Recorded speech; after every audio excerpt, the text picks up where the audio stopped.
Hello and welcome to Cherries Red Army. Boy, have I missed that intro. Welcome back, and we are looking forward to interacting with you today on YouTube, live tonight, wherever you are around the world, AFC Bournemouth fans or general fans that just enjoyed Cherries Red Army before. We are back. So the first thing you can really do for us to give us a big boost, hit that like button on this stream. Please do it, because I have got a regular panel waiting in the green room. Yes, they're backstage. They're coming on very, very, very soon. I don't even know how long we'll be on tonight, but the Bournemouth, the Cherries, we've had a pretty decent start to the season. Lots to discuss. The transfer window's gone. Are you happy? We'll talk about it, won't we? Also, what I need you to do is subscribe to the Cherries. We lost a few subscribers whilst we were paused, but they're starting to go up again as you've realised we are back. So do subscribe. And if you subscribe, you're able to get involved on the interactive chat. And that's your platform. We'll show some comments on the screen during the streams, and you'll be able to ask questions and start debates, etc. So subscribe. After 5 minutes, you can get involved in the interactive chat. So we will talk about the 25-26 season because it's the international break, but we missed last year. We needed a bit of a break, and I'll talk to you a little bit later about Cherries Red Army and what you can expect from us. But it doesn't feel right, really, if we don't just have a moment to look back at what was a record-breaking season last year under Andoni Iraola.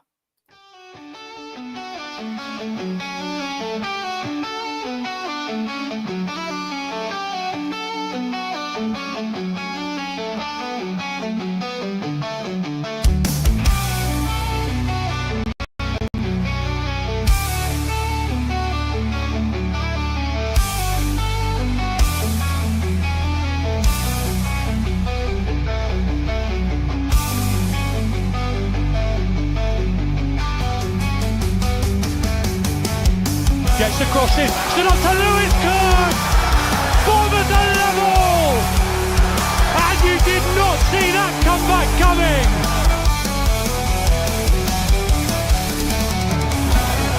Gurkes, the young Hungarian, does brilliantly well, and Semenyo scores! It's a ball for Evan Nielsen!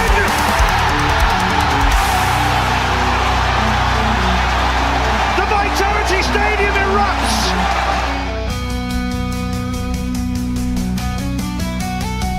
What a hat-trick shoots! Oh, brilliant goal by Justin Clivett, and surely that wraps up the 3 points for Bournemouth. Watara! Hat-trick for Dungo Watara! House and Hedge goalwards! And you know the rest!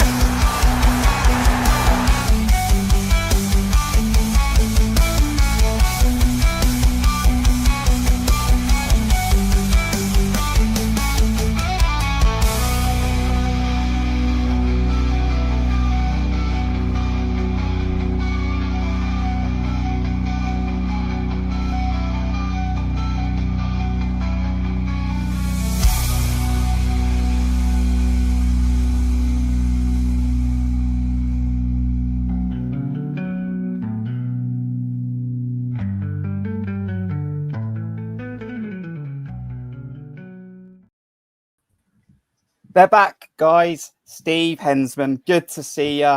Good to be back on Cherries Red Army. Good to just look back or hear some of those memories. What was your moment of last year? Good to be back. Well, firstly, yes, great to be back, and thanks for having us on. It's a difficult one, isn't it, for last season, because there was so many great moments. I'm gonna hark back to right at the beginning of the season, where, well, say right at the beginning of the season, probably about 3 or 4 games in, we went to Everton away, and it was one of the worst performances you'll ever see. However, turned into one of the most amazing highs you'll ever get at a football match. We turned that 2-0 deficit around to win 3-2 away at Goodison Park. And what a day that was. Was a rare occasion. Sinistero's on the pitch as well, Steve. Yeah, it was. Yeah. He got bagged the winner late on, didn't he? But yeah, I don't think I'll ever experience a comeback like that again live. Being there, it was just incredible. Awful for 80 minutes, but spectacular for 12 and a half or whatever it was, 16 minutes, whatever it was. So yeah, that was probably. It's a weird highlight, but it's my highlight because it's the one I sort of sticks with me the most. And Steve's wearing a blue and black shirt with proper stripes, by the way. I do like proper old school. This is I not do old like old school. the blue and black kit that we got this year. Just the stripes don't look right, but they do on your top, Steve. Okay. Let's just quickly have a look in the chat before I come up to Aaron. So we've got Chris, good to see you again. Ben, thank you very much. Josh K, just checking in. He's the proper JK, by the way. I know we have a good JK in our official AFC Bournemouth squad. We've got Hey from Gina, Neil Whedon, good to see you. Hope to have you on this season. We've got So Glad You're Back, Nick, and I'll come to a few more in a moment. Aaron.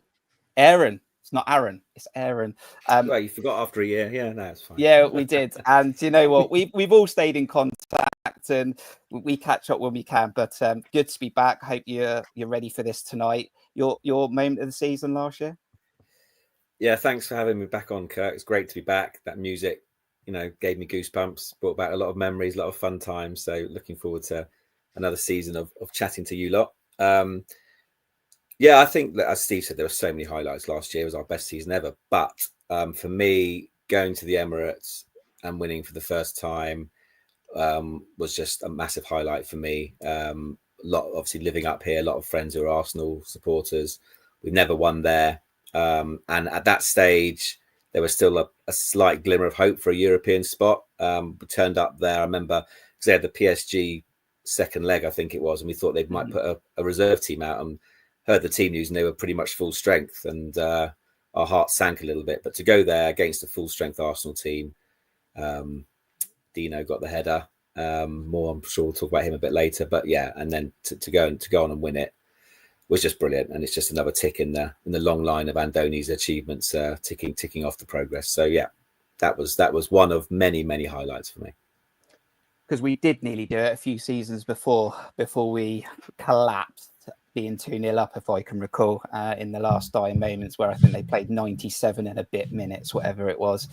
So to finally do it, I know it meant that we probably lost Dean Howson because of it, or that played a part in it. But yeah, what a moment. So we've got David Cordell. Glad to have you back. Sorry if I missed Sean. I haven't missed Sean because I see him in the North Stand pretty much every home game, but good to see you, Sean. Thank you for the golf round trip for me and Steve, Simon and Damien as well, where we were tired after that, weren't we, Steve? But it was a good round of golf. I'm always tired of golf. It's one of them games I don't know why I play it.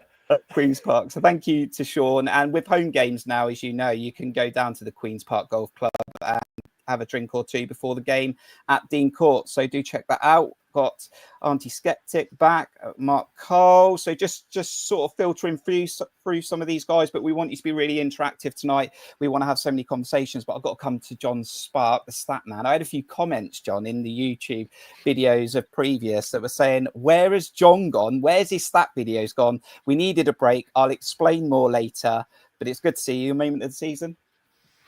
Yeah, great to be back. Thanks, Kirk. Nice to see everyone again. Unlike the rest of you, with me being up in Manchester, I don't get the chance to check in with everyone else very often. But yeah, things have been pretty different going on. I've moved house since we last saw each other, so a lot happening. And obviously, the Cherries have been the one constant positive success throughout this whole time. I've realised how bad I am at remembering anything when you asked me for my moment of the season before, but a quick glance at the results just reminded me of the back-to-back victories of Newcastle away and Nottingham Forest at home, which was some of the most elated that I've been watching Bournemouth for some time, when you consider that was the period when we were going through our worst injury crisis, which obviously by the end of the season did come back to bite us.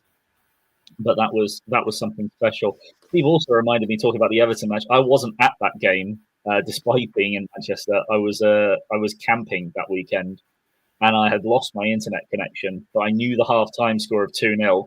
And by the time I got the internet connection back, I saw that there was a notification for a goal before flicking on Sky Sports app and finding out that we'd won 3-2, which was quite the thing. I mean, the closest I've got to that was the Nottingham Forest 3-2 comeback from a couple of seasons ago, which was bonkers being there. But yeah, it's still feels absolutely amazing to be a Bournemouth fan at the moment.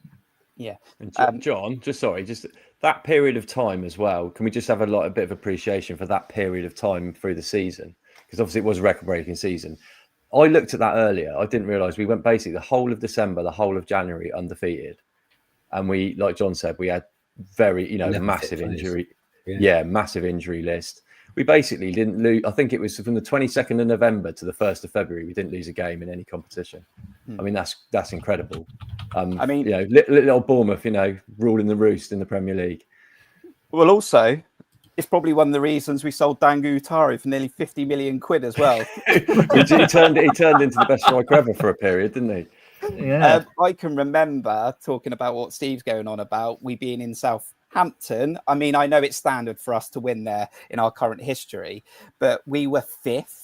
And we were singing about Champions League, and then that's when it all went wrong. It all tailed off. Show me the way to Barcelona. We all got above the station to do it. Aaron, did one of your sons start that chant? I don't know. I want to blame someone. But I mean, a lot of clubs were using it. But yeah, he started singing it at Spurs. I said last week. I said, don't get ahead of yourself too yet. We have to blame someone for that. We were speaking about Champions League, and then it all tailed off. And just finally talking about last season, because it was record breaking, Andoni Iraola has done it again, smashed so many records again. And I just think, guys, about firsts beating Manchester City for the first time. It was like the 18th attempt, and Dean Court was rocking that night. And I can remember, Steve, if we're really going to kick on and we are going to become the next Brighton, shall I say, we're going to become the next Brighton, and we are going to break into this European sector. We're going to need nights like that and days like that at Dean Court. I know we're pretty decent on the road, especially if we're playing sides in the top 8 generally, but we're going to need Dean Court to be rocking. We're going to need to get as many points at home. And that night, that day against Manchester City, I can remember it was buzzing. Yeah, well, it was the first time we'd ever done that feat, like you've pointed out. But the thing for me is, it's like we seem to. We up. It's not that we up our game. It's that I think people have made this point before, that the bigger teams will have the ball more, and that's what we want. We want to turn it over off them and make quick attacks and punish them. That's what our press is all about. And Andoni's press with Christie and Cliver buzzing around people, Evan Nielsen. But it's the where we struggle is the Leicester. I looked through that fixture list from last season. So many draws, like we lost to Leicester, draws against West Ham and Fulham, and we just don't seem to get up for those. Not necessarily get up for those games. We don't have it our own way as much. Whereas playing the bigger teams plays into our hands a bit more, and they kind of think they should be turning us over, and then Andoni does his thing and they get stung, and we've there's no one we haven't beaten now, is there? It's like we've beaten them all. So it's you've got Liverpool at home, but we still haven't won at Anfield, have we? We come close. Yeah, well, we haven't won at Man City either, but we've proven we can beat these sides. Yeah. Regardless of where it is, but we can beat these sides and we can compete, and we can compete well.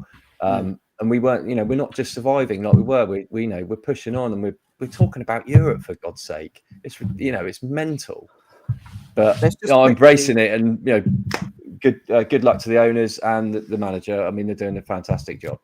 Yeah, I was going to move on, but I am going to quickly just dive into the chat as we're talking about last season very, very quick, because we've been away for a year. I bet there's loads of there's memories loads that people have picked up. Yeah, I know you're watching us on YouTube, but if you dive into the interactive chat, Nick Dillons is talking about getting a text message for the Everton comeback.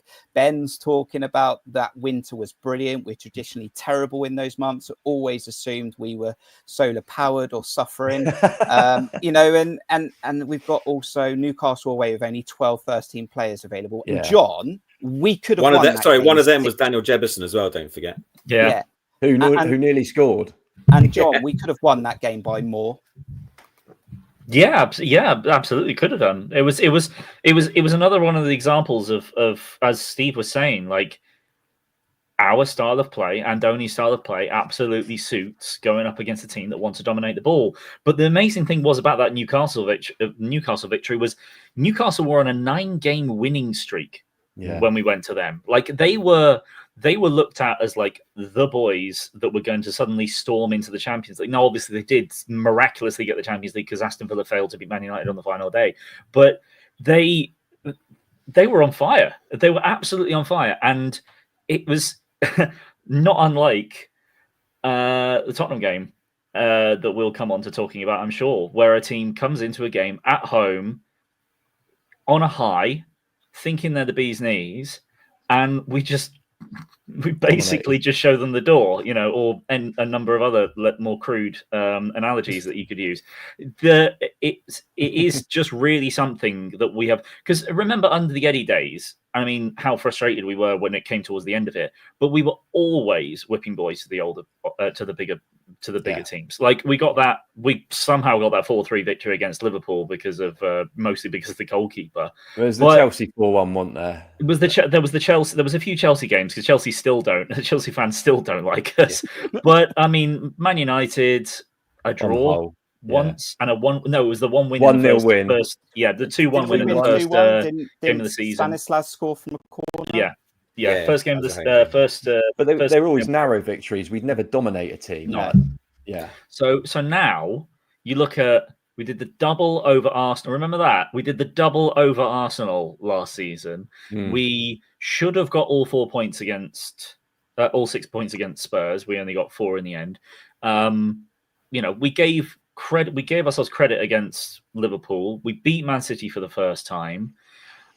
Chelsea, well, I mean, missed a penalty Evan Nilsson missed a penalty when he hadn't scored a goal in the first game, and then we should have probably won in the reverse. Like, we are really, really strong against the bigger boys. And as Steve said, it is against the smaller teams, just look at the Brentford Cup game, that we now need to work out a way of winning a bit better.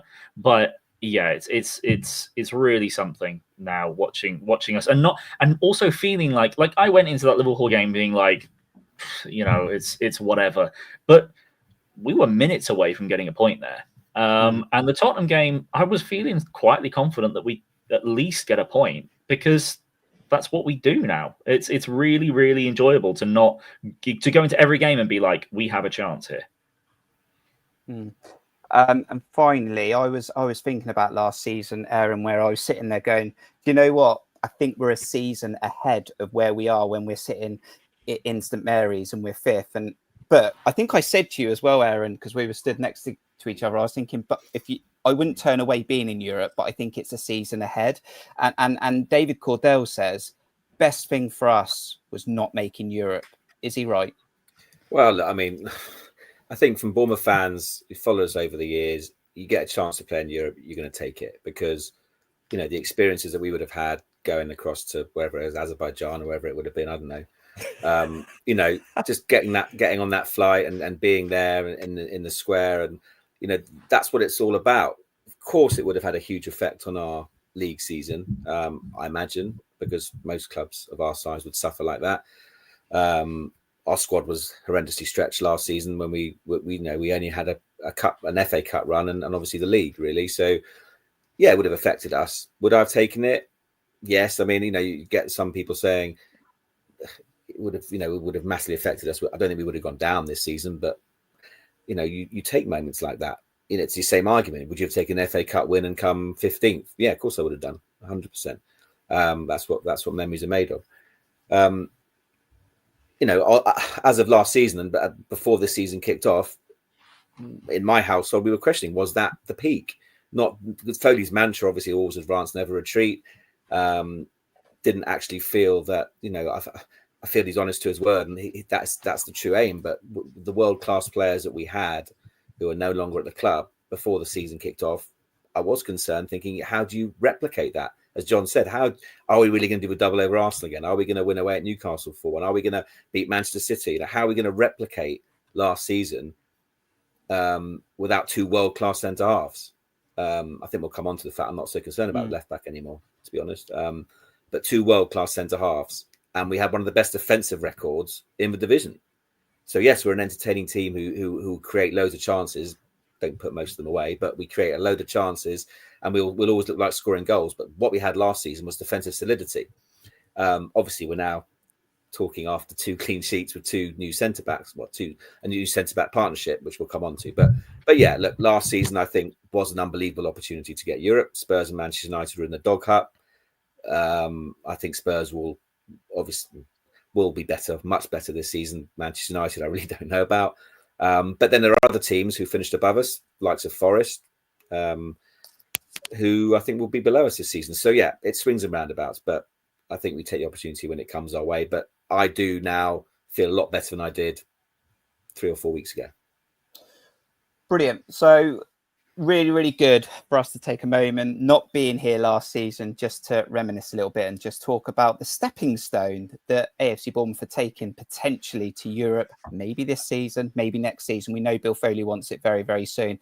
But let's get on with other conversation and debates. Keep going in the interactive chat, because we're going to talk about some of the stuff that's happened at the start of the season leading up to the international break. So we know that we had a proud performance at Anfield. We finally beat Wolverhampton Wanderers at home in the Premier League. We'd obviously done it via a penalty shootout in the Cup, but we had never done it in the Premier League. We do really well at Molineux, but always struggled at home. We did have an early exit from the Carabao Cup again, though. It was Brentford, the Bees, that knocked us out. But would that be a good thing for us? We'll speak to the guys and we'll see what their thoughts are. And then recently we had that away win on the road at Spurs, which we should also be used to because we have won there before. But again, another solid performance, especially in attack. And then we'll go on to the summer transfer window. Are you happy? Are you feeling like the squad's where it needs to be? We know we've had a few players leave, so there's going to be some interesting discussions, and we're just going to keep the stream going as far as we can. So do stay with us, do hit the like button and do subscribe. So I do wonder, Steve, as we start to talk about the early fixtures, 6 points from 3 games, Liverpool opening day at Anfield. Some were saying perfect place to start, maybe catch them a little bit cold. You were there. And then I was thinking, it was a good performance in the end. I think it was slow to get going, but once we got into the right gear, we were dangerous, right? Especially Semenyo. But then the reason we lost that game was because of defending. So the perfect guy to come to is you, Steve. At 4-2 in the end, we should have held on for a draw, really. We should have done, but I think upon reflection, those final 2 with the 2 goals, I think flattered them a little bit. I think we dropped our heads after the first one went in when we realised we'd sort of thrown the comeback away. Yeah, it was a bit frustrating because the first one's very avoidable. It's 2 players relatively new to each other, language barrier involved, possibly going for the same ball, and just presents Chiesa with a really easy chance. Not an easy chance, but it was a well put away chance. And yeah, I think the head sunk a little bit, and then I don't know what James Hill's doing for the last one, but let's not talk about that. I think what we should talk about in that game really is how we didn't give up after being 2-0 down. And I think that showed to me, I think obviously we've had these 2 clean sheets in the last couple of games, and people are saying, we're now hard to beat, and it's that. And as we were last season, but we weren't sure how we were going to replace Howson and Zabani and Kirkes. We've seemingly done that. They're starting to get a bit of gelling together. They're starting to get to know each other a bit. But that game showed me, we were shaky at the back quite clearly. First game of the season, as much as they were, you say we might catch them cold, we were cold because we'd had new players through the door. It was just the attitude of let's not give that game up. We know we can come back against any team. We've seen some of the most astonishing comebacks in the last couple of seasons that we've ever seen. And I think to do it against Liverpool, a team like Liverpool, although it didn't work out in the end, but it just showed how far we've come in such a short space of time, from having basically the heart of our defence ripped apart, and then we've gone that and we've come back. We still hadn't got Christie in there. We still hadn't got Kluivert in there. We're still missing a few. And it was just a really, really, in the second half, probably one of the best second halves I've seen, seeing as you're 2-0 down against such a quality side. It's incredible. I think, I don't know if, what happened to Semenyo ignited a fire in him. And he just, he got the bit between his teeth. But the second goal is just a thing of wonder. You go and play the ball, and then he just comes. I was thinking to myself, if he misses that, I think who's next to him? Truefort's up there, and is it Tavernier or Brooks. Tavernier, yeah. Someone's to It the was left Tav, of him. wasn't And it? I think if he misses that, he's getting a rollicking from one of them two. Absolutely. But that's the confidence of the guy. And you know what? Fair play to him, because of what he had to put up with on that night was awful. And it really spoiled a quite emotional and probably one of the best atmospheres I've ever experienced at Liverpool, actually. Obviously the Diogo Jota stuff. And it was quite a fantastic evening, actually, of football. If you were a neutral and that was the first game of the season, just watching that as a spectacle of football, the whole thing, the emotion, the game itself, how the game ebbed and flowed, it was perfect. It was wonderful. It was just a shame we just couldn't quite hang on, right at the end there. But No. like I say, it's a brand new back five, really, isn't it? So, hats off to the boys for even taking it that far. Steve says, not really surprising we were shaky at the back. It was the first game for an entirely new offensive lineup. Leading up to that game, John, I mean, I think that was in capitals a free hit for me. I mean, I was leading up to it where we were. I think we had lost Sabani just on top of that game. Diakite had come in, barely had a training session. It was a free hit. And once Semenyo got us back in the game, it was just like Steve was saying. I mean, I was watching it on TV, but it was just, and then I was like, now I'm disappointed if we don't get a result. Yeah. Am I coming through, by the way? Yeah, good. There's been a while since I've used this mic, and I've got a mute button on it, and I can't remember which is mute and which is not mute. Still an amateur. Yeah, it's bringing the amateur flair back to Bournemouth coverage. Yeah, I was convinced that Hill was going to start instead of Diakite, because I thought it would have been too short an amount of time, and at the very least, Hill and Senesi would have been training a lot together. Obviously, Smith still hanging around. Adam Smith, although obviously he's now injured for a bit, so we'll come to transfers later. But I think that there were a number of impressive performances that day, but I think it was great to see that. I think it was really, really good for us, that being on a Friday, in terms of like just kicking back a little bit at what might have become sort of the common perspective on Bournemouth, in that they basically just sold their three of their best players, and the goalkeeper's been changed. You still hear people talking about, why didn't they bring Kepa? He was only 5 million. Without any knowledge of like, he would have broken our wage structure.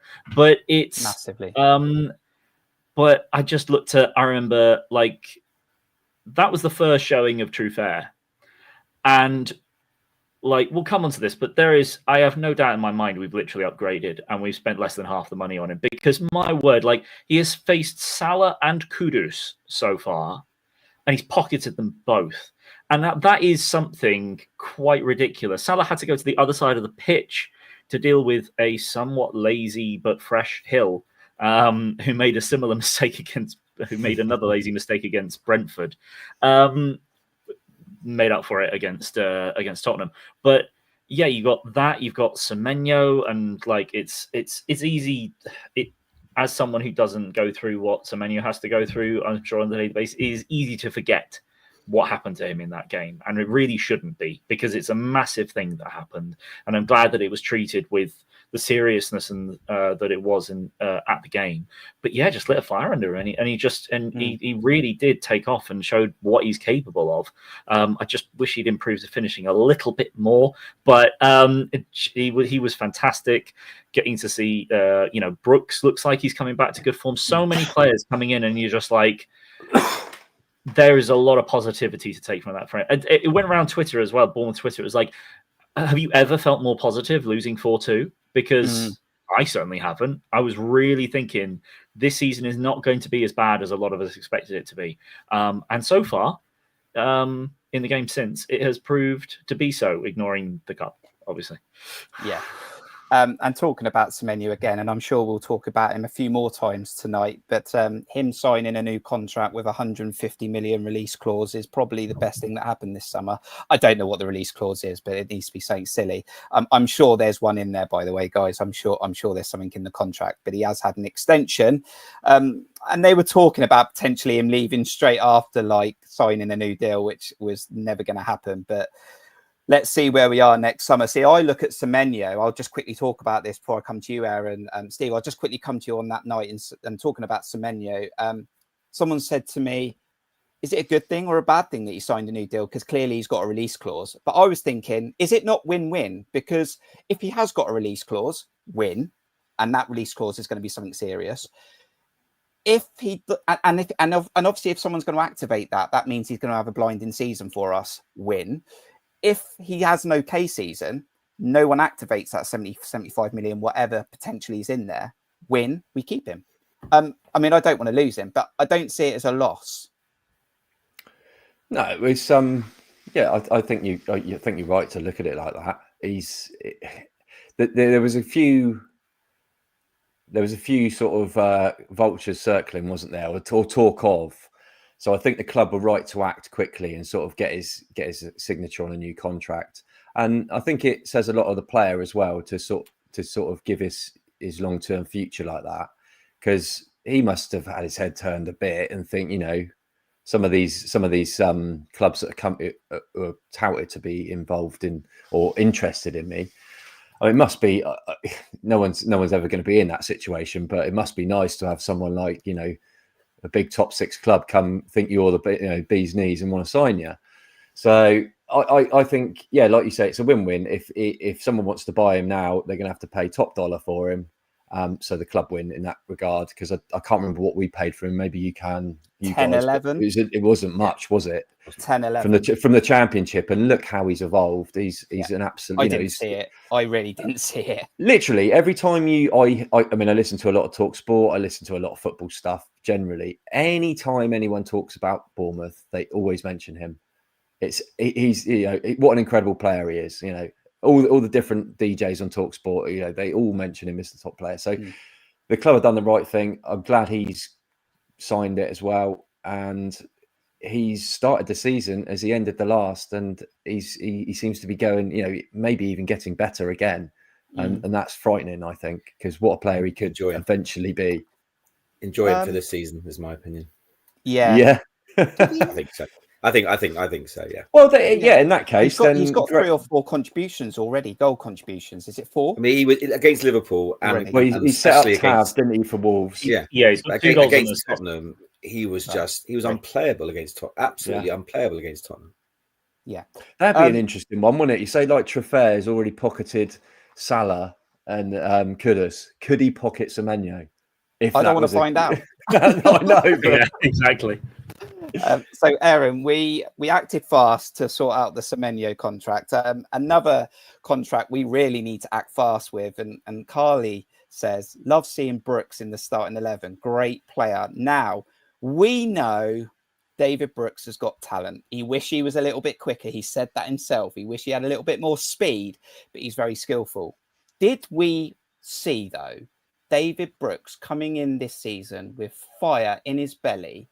Because he got the assist for the first goal at Liverpool, and he hasn't looked back, mate.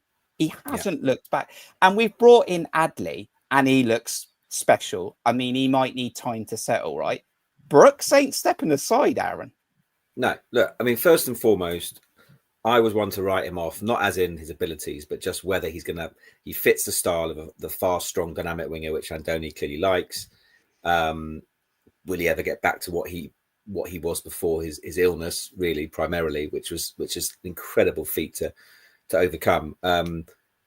Steve mentioned last season that run of whatever games it was, and we had 11 fit players. Jefferson. He started every single game, and we had an incredible run. And so I think he was quite rightly miffed a little bit that when we got the players back, he came out of the team, probably didn't have such a good run of results, and he actually said as much to Solon. I was listening to one of the games towards the end of last season where he just wants to play football. He has, in pre-season, he looked incredibly good.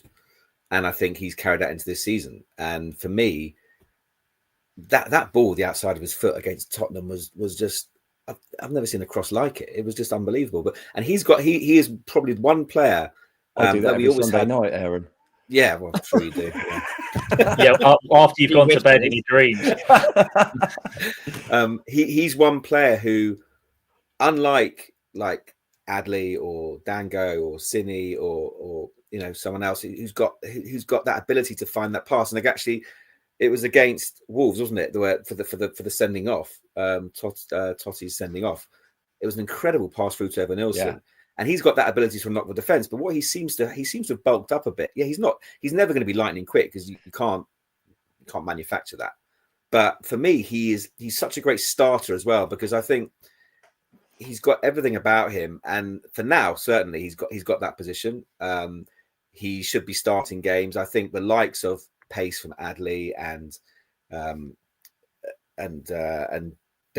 Gannon Doak, coming off the bench when players are tired might be more effective. I don't see Brooks necessarily as an impact sub. For me, he's a nailed on starter, and he should keep that place, until his form fades. It's just incredible all round, because I love David Brooks, absolutely loved him. For obvious reasons, he lost his way through his illness, through injuries, and he had no right to come back to the level he is at now, performing week in, week out for a high pressing, high energy attacking team. But I'm so delighted. And yeah, Palace tried to get him, having a laugh. I really hope he can sign a new contract as soon as possible, because he's like a player reborn, and it's just amazing to see. So what do the club do, John? Because is this not in David Brooks's court now? I mean, he's got that position at the moment. He's playing very, very well. If he signs on the dotted line, does that make it easier to pull him out? Or does he just keep that contract slightly off the table to keep his place in the side? I'm not saying that Andoni, I don't know. We don't know what goes on behind the scenes. I'm just thinking the club are clearly seeing there is still a player in David Brooks. You don't want to see this player leave for nothing. We've seen players in the last few seasons go for nothing. Senesi's in a similar situation here, So what does David Brooks do? Does he just keep performing and put the contract to the back of his mind? Because in a few months' time, we're in a sticky situation. I'm not too sure, to be honest. I think that's an interesting one to look at it from Brooks's perspective. I think it's a good thing now that the transfer window's closed, because it's not the same situation. But I remember under Andoni's first season, Jadon Anthony started 3 of the first 4 games, and then was shipped off to Leeds, and didn't barely kick the ball over there. But we've had that before, that if the right offer comes in, or if Andoni feels that maybe someone's not going to play that much, they haven't stood in the way of a player going to get more game time. And Brooks has had to do that. Brooks has gone on 2 loans since getting back to us. It was Southampton, and who else? Or am I misremembering? Was it just Southampton? It was definitely Southampton. I don't think maybe it was just Southampton. Maybe I'm misremembering. Maybe I'm thinking of Jadon Anthony. But he certainly had to go out on loan to get some game time, and from all accounts was pretty darn successful at Southampton. Obviously helped them get promoted that season. But yeah, I just think that it was really, Aaron spelled it out completely, is that the one player that Bournemouth did not get in, which is really the area I'm most disappointed in, is they didn't get another passer in. They didn't get a player who plays in the number 10 that will thread a pass, because Kluivert isn't going to do that. Semenyo's not going to do that. I don't think Adley or Gannon Doak are going to do that. None of our wingers do. Christie's the only one really that we've had. I feel like Cook could do it, but I don't know where that has gone, because he doesn't get forward enough, and of course he's been injured. Scott potentially could play a pass. Yeah. Scott's still a dribbler though. He's still, and from Scott's a player that we might come to as well, because Scott's a player I think is somewhat reborn this season as well after a successful under-21 campaign. But Evan Nilsson's probably the only attacker outside of Brooks that can play the little pass. I remember, because the replay of us going to Tottenham last season in the 2-2 draw popping up, and he played that lovely ball into Actually, no, that was Clivert to Ava, wasn't it? So Clivert can do it occasionally, but Evan Nilsson's got a decent pass on him as well. But Brooks is the one guy that you'd go, he'll find a pocket and unleash someone from that space. And it's quite a lot of plenty on at the end of last season. I was shouting at the screen for him to come on earlier than he did, because every time he came on, the team came alive a little bit more, because every single one of them knew, if I make a run, he'll find me. Because I don't think you can have enough faith that anyone else out of that attack is going to thread the pass. They all want it to defeat, and then they want to take on their man one-on-one. It's clear with Adley, with Gann and Doak coming in. They're both those kind of players, as is every other winger and attacker that we've got outside of Brooks, who doesn't mind a dribble himself. So yeah, I'm really, really, really pleased that he's doing well. And from a couple of rumours that I've heard that apparently, like, he's the next one on the block to get that contract. I mean, well, it's rumours. We'll see how true that is. But I would be really disappointed if he didn't sign a contract. And I do think that, fingers crossed, knock on wood, and all that jazz, that he gets a consistent run of games without any further injury, because he's suffered enough over the last few years. I would really like to see him stay at his peak levels for a while. Yeah, it might. So I was going to say, actually, I mean, you mentioned Dango before, Kurt. I think Dango leaving, and we can all have our opinions on that, has helped David Brooks, definitely, because I think Dango was a starter under Andoni, and some would argue quite rightfully so, because he also looked very good in pre-season. But with him going, and obviously Adley and Doak not settled in yet, and Tavernier doesn't seem to be fancied on the wing anymore. He's now playing that number 10 and fighting Clivert for that position. That does open up Brooks to starting more. And as John said, he is by far the most technically gifted player we got in the squad, without a shadow of a doubt. Well, it might cost Bill a little bit of money to get David Brooks on a new contract, but he definitely needs to do it. I mean, what are we? Are we the second highest earners of this window in regards to money made? So only Chelsea ahead of us, I think. I saw. I think Liverpool were ahead of us as well, partially, but I think net spend, we were the best, weren't we? Yeah. So we've done well. We've done well, which we'll talk about in a little bit. Steve, I want to sort of now collate Wolves and Tottenham together a little bit, because we're just sort of brushing over the good polar opposites of what's going on and talking about those games. So, you know, that would be game 2. That would be the first game at home, which I saw that as a must win. There was a few debates on X. Your opinions you can have on X if you're on there. You know, some people say it's not must win. It's the second game of the season. I was like, definitely is must win, because if you want to do something this season, you want to build on the good moments from Anfield, and you need to win your home game, opening day at Dean Court against Wolves, who don't look like they've had a great pre-season, don't look like they've had a good window up to that point. So it was definitely a winnable game, although I know the history didn't really go for us. So that was 1-0 after a positive start. And then obviously we got the really good 1-0 at Tottenham. But someone in the chat put earlier on, if we could finish our dinner, we'd be ruthless. Yeah, and we'd have had a lot less. We'd have had a lot less players come the beginning of the season, wouldn't we? Because they'd have all been signed up.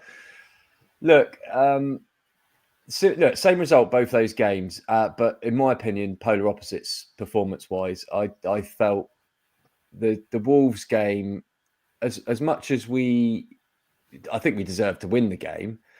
I felt we were very fortunate very early on. I think there's a couple of, again, we got the shaky back four, back five. There's a ball over the top that I think it's Senesi completely misreads. It bounces through and their guy's through, and it's only for Diakite putting in a sort of last minute sort of nudgy challenge that the guy misses the chance. You know, that goes in, and we're looking at a 1-1 draw, because we couldn't finish our breakfast on that day as well. It was if not for a deflective goal off the underside of the bar, we wouldn't have scored. So it's a difficult one, but it depends what you want from the season. If you want to do what we did last season, but a little bit better, then yeah, you're quite right. We need to be winning these games, and we did. So it's good signs. However, if you just like me, I thought we'd struggle a bit more this season. I thought with the losses we've had, although we get onto the recruitment, and the recruitment's been good as far as I'm concerned. I think it's been really good. I think we can. I think we can go again, and I think we can. I think we can get up there and challenge again. I don't. I think I'm going to recalculate my sort of, because I was going for a sort of 13th, 14th. I think watching what we did against Spurs, when exactly, Josh. Yeah, we'll get stronger. We have been every game as far as I can see. The back five's been getting stronger. Spurs didn't look. Spurs could have been there all night and they wouldn't have scored. They were awful. And I don't think that's for Spurs particularly being awful. We just made them look awful. We were harassing them, harrying them. We didn't give them a moment's rest the whole game, apart from the last 10 minutes. But I think that was just a bit of tired legs, and we're lacking in a guy that could hold the ball up front. So we had no out. So I think you look at that Spurs performance coupled with the Liverpool performance, both away from home, might add. I don't think we've got a thing to worry about. I'm going to think we have a very similar season to last season, where we're up and about 8th, 9th, 10th, we're around that position. And yeah, we'll be singing a few songs of Europe, no doubt. But there's a long way to go. It's early days. I can't get ahead of myself and start thinking, oh, we're amazing just because we snuck a 1-0 with a dodgy deflection against Wolves at home. The Spurs and the Liverpool performances, on the other hand, they've been much more impressive. Yeah, because don't forget, Steve, where did those teams we beat finish last season? Yeah, what? 16th and 17th, the two worst teams that didn't get relegated. So we haven't done anything yet. Well, it's exactly, yeah, okay. And next, is it Brighton next? Yeah. And they've just beat what I was Man going to say. Just as I start to get carried away, I know Brighton's coming to town. Yeah. I wish we were playing. You're never too sure what you're going to see at Dean Court against Brighton, because we can. It's a bit of a mixed bag, isn't it, with them lot? But Aaron, Wolves went down to 10 men, right? And I didn't think they were a frightening team. They lost Neto a few seasons ago. Cunha's gone to Manchester United. This was the perfect time to play Wolves at home, in my opinion. I know that we had a bit of a reshuffle in our squad as well, but for me, it was a nailed on. We were going to win that game. And when we scored early, I know Steve says it was a deflection, got the goal, Tavernier, win the right place to get the shot away. But then they go down to 10 men.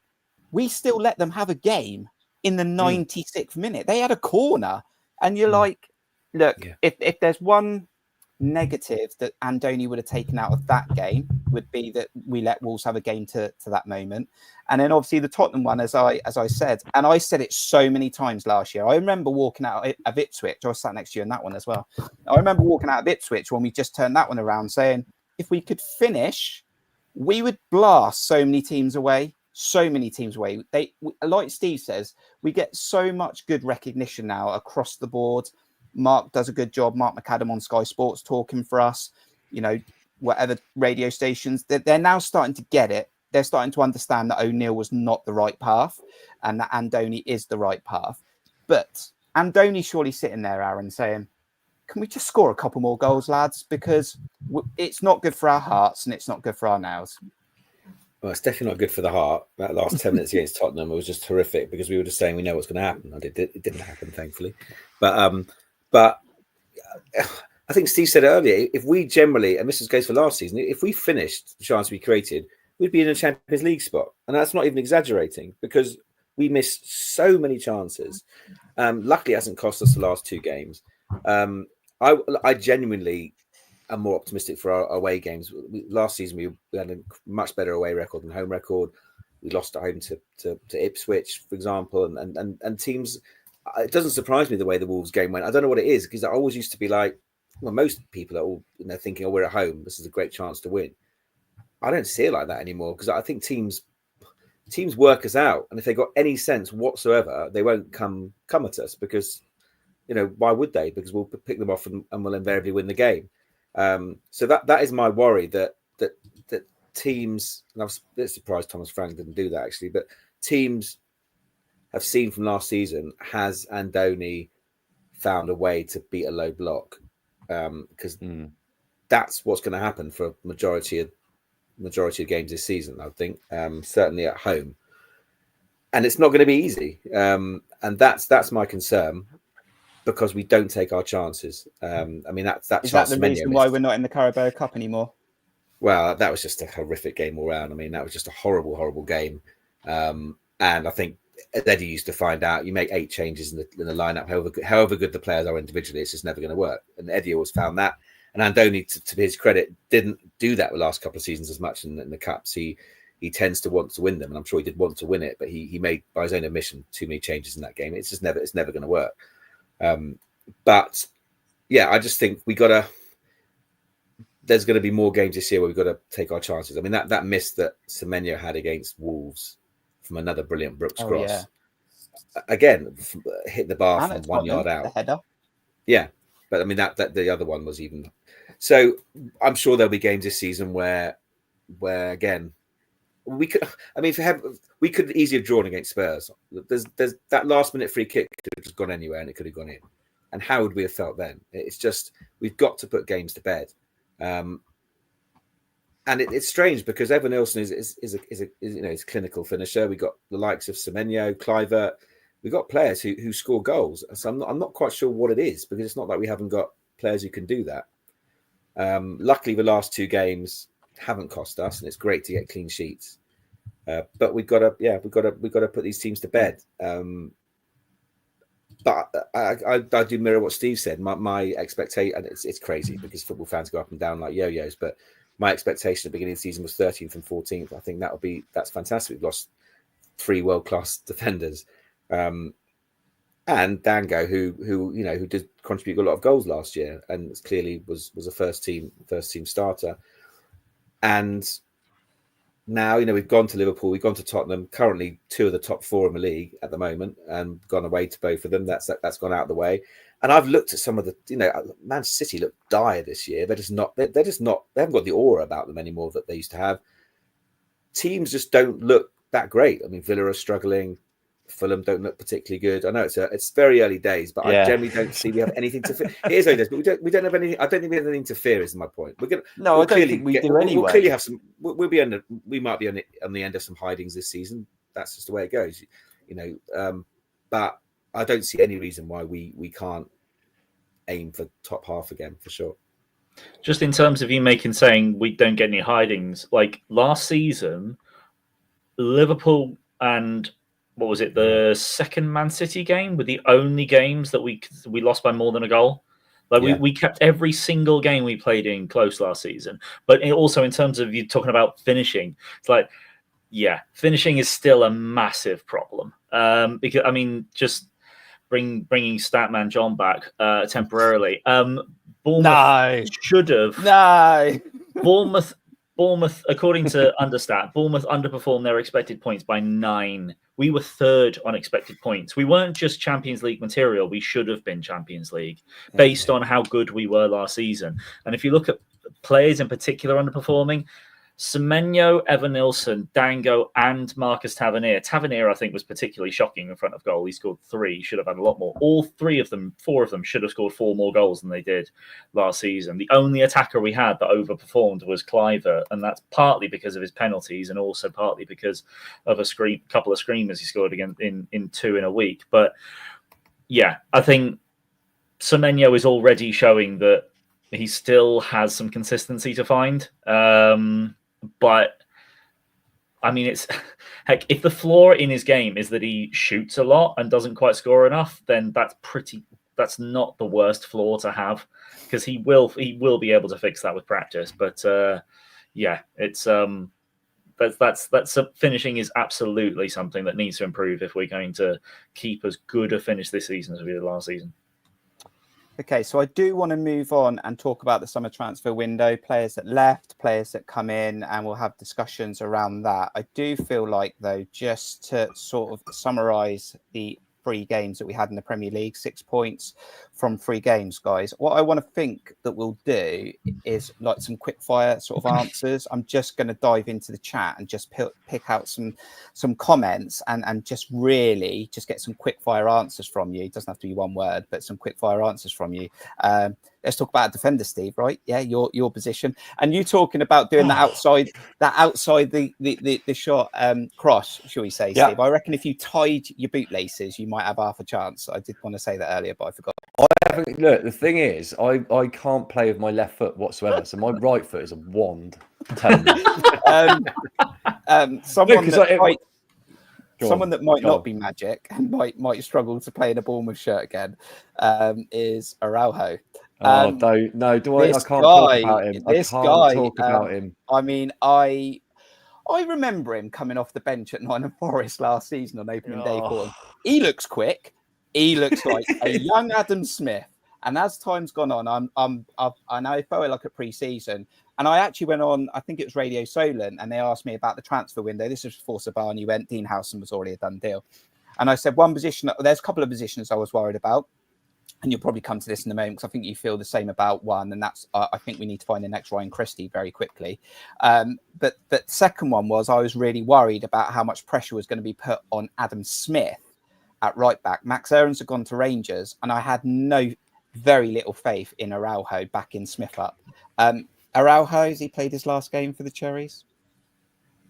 I don't want to be too horrible, really, because I think the guy, he's obviously he's a really positive guy. He's happy, go lucky. He's good to have around the place. Obviously, he always has a smile on his face. But he drives me absolutely berserk whenever I see him play. I just think you've got to have a bit more about you than just be able to run around a lot. And his positional sense, his decision making. I don't know what's going through his mind half the time. It's just not working with him, and I don't know if it will ever get any better, because I can't. From whenever I've seen him play, it doesn't seem to be getting any better. I don't know if it's a thing, whether he's got a mental block when he feels like he's got to make a point when he comes on the pitch and he's trying too hard. But it's for me, it's not good. And I would like the fact that we've got Jimenez in now, which I'm sure we'll talk about in a bit. I can't see him getting much of a look in. Especially if you've got Hill that can play there as well.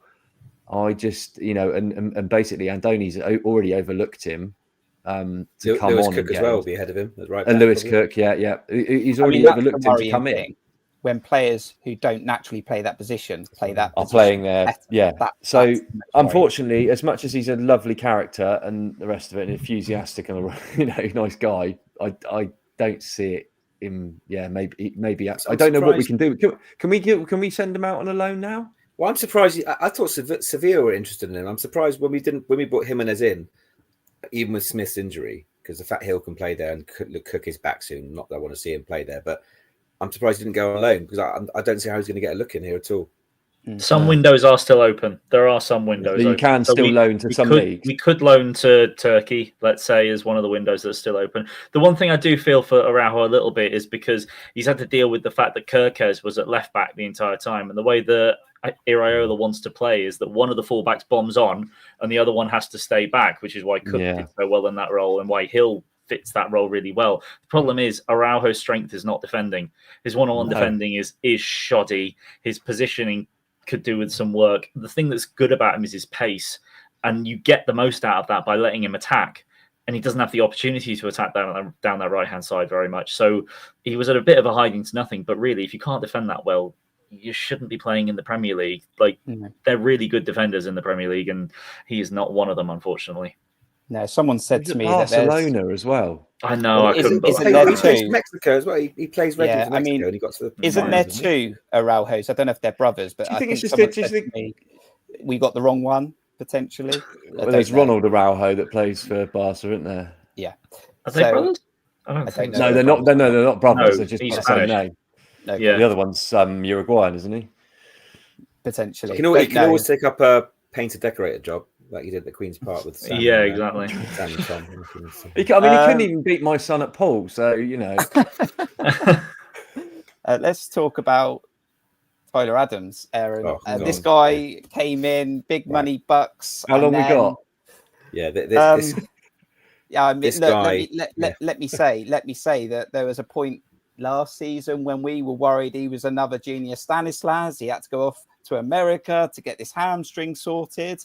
Since he's got it sorted, the only thing I worry about him, actually, I'll finish what I'm saying. He has been an absolute monster for us because we've had no Lewis Cook as well, because he's had suspension and an injury.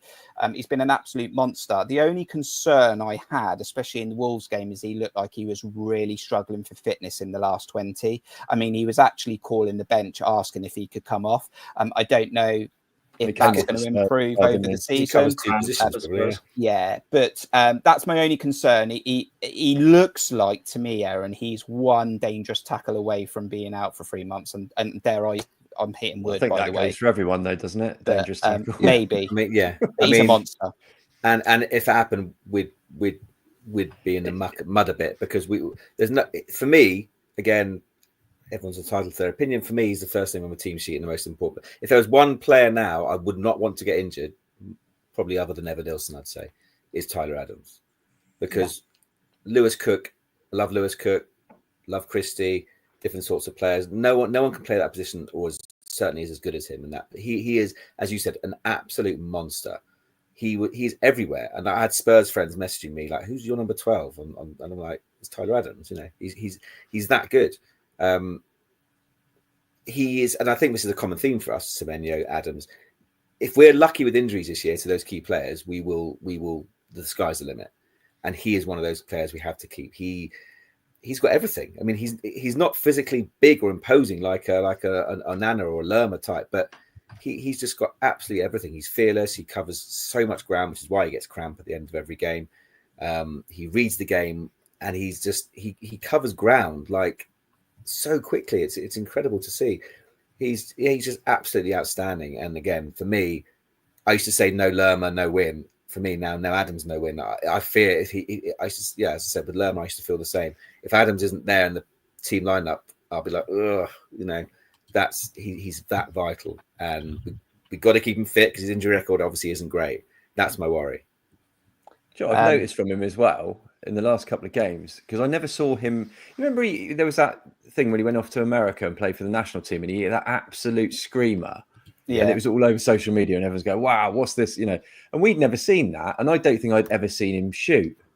And then against Wolves, he had a shot, I think, which was really well saved. Yeah. And then again at Spurs, he's in the box and he's having a shot. I know it's a toe poke shot on the angle, but he's getting in there now, and that's the little string to his bow that he never really had last season. And I'm not suggesting he gets in there all the time, but he's having a little go now. So maybe he can add a couple of goals in there. Well, I mean, the last thing as well is just because the one thing you're not expecting him to do is play a pass. Is like he gets it and he gives it easy for the guys, for the other 6 or 7 players that can go playmakers. But the thing that I'd forgotten about, because I partially glazed over a lot of the Wolves game because it wasn't exactly the best performance. But I'd forgotten that he's the reason we scored the first goal. Score the goal because we lose the. I can't remember who it was. Loses the ball, and the Wolves player goes to turn, and out of nowhere, Tyler Adams it's quite a forceful challenge. Wins the ball, and the ball bounces to Semenyo. He passes it to Tav, and then ball in the back of the net. Although if you want to talk about a forceful challenge, I was practically getting off my seat, applauding the Adley challenge against Tottenham. That one right at the end, which I'm glad Bournemouth tweeted out afterwards, because that was one hell of a challenge. Is that the one where he chases him around, or chases everybody down? Chases the ball around for 3/4 of the pitch, and then just absolutely thunders into what could have been a red card challenge if it had gone wrong. But it was brilliant. Do you Andoni ball? Do you know what the chat are probably thinking? This is probably the slowest quickfire questions they've ever seen. And I didn't even know we were still doing that. I thought we were just talking to 4 of us. So actually, people watching us. That's lovely to see. So I did want to. I do want to move on to the transfer window. We're going there very, very quickly. Do stay with us. Do subscribe. Do hit the like button. I just very, very quickly, guys. I do want to talk about Evanilson, Justin Kluivert. I think he was our top goal scorer last season. Justin Kluivert on form, in flow, very, very good. I do think he needs Ryan Christie. I do see a different Justin Kluivert when Ryan Christie's not there. I feel like Ryan Christie does a lot of stuff for him to allow him to be so good in the final third. When Ryan Christie's not there, I just see a different Justin Kluivert, in my opinion. But Evanilson, come to any of you guys. I really, really like Evanilson. I think he can offer something up top. Again, I worry about his fitness a little bit. He seems to lose that energy in the final stages of games, but again, he's doing a lot of running. My only thing with Evanilson is quick fire, Kirk. This was supposed to be. Yeah, I'm doing it now myself. Look what you've done to me. You're rubbing off on me badly. That sounds wrong. The Evanilson thing is that I think if he could score the chances that are 2 yards out, he'd get to 20 goals, Steve. Yeah, move on. Quick fire. No, do you know what he does? He does such an unsung hero job where you've got to watch him when he's not got the ball and what he does off the ball. The runs he makes are so intelligent. I'm so glad that on Saturday, Marcos Senesi had the foresight to actually see one of his runs and play him in, and that's where we get. That's the goal. But he does that relentlessly all the time, and he's such a vital part of the press. He's incredible. It's just those numbers. I'm still convinced, actually, that one on Saturday should have been taken away from him because I think that's going wide. Yeah, I think the deflection is going wide. Going in. So how he got given it, I don't know. Now it's not an own goal, but anyway, splitting hairs. Yeah, I think you want him to be a bit more of a poacher. Is that what you're saying? Well, do you not? The miss in pre-season was horrendous. I mean, if that was against West Ham, the real season, I'm losing hair. I love Evanilson. It's almost like when he's right on top of goal, he thinks he's already scored. He had a few of them last season, and then you look at some of the goals he scored. The one at Villa, and the one against Manchester City, where he has to react quick. He's feeding decent on scraps a little bit, isn't he? Because I always think he's a little bit of a foil for the others in a way. He's making all these runs, and Semenyo and whoever, Kluivert's coming in around him, picking up, and they got good numbers last season. Probably half of that is to do with Evanilson's running off the ball and creating space for them. So, yeah, I get what you're saying, but don't forget, he's only been in the country pretty much a year, and he's already got into double figures last season. If he can get... No, he's massive. Yeah, if he can replicate that again this season, I'll be more than happy with that. And I love him. I don't think that we're going to see much of Krupi. Well, I just don't think he's anywhere near that just yet. I mean, not to say he could be. I think he looks to me like a completely different player. Actually, I think he's built on pace and getting in behind. He's not an Evanilson standard yet or anything like that. But well, I mean, he's coming from League 2, so it's like it's a big step up. It's like us buying from League 1. So it's he's only 19, isn't he? So yeah, got a lot of developing to do. Yeah, exactly. But I do think he can take a little. At least you know that in terms of a guy that's going to press, you can take Evanilson off, put Krupi on, and he'll run, and he will do the running for you, which is what you need for Iraola's team. Absolutely. Yeah. Well, sorry about that in the chat. That was the longest quickfire sort of question and answer you've ever seen. But we're just going to quickly look at the table then. So we currently going into the international break.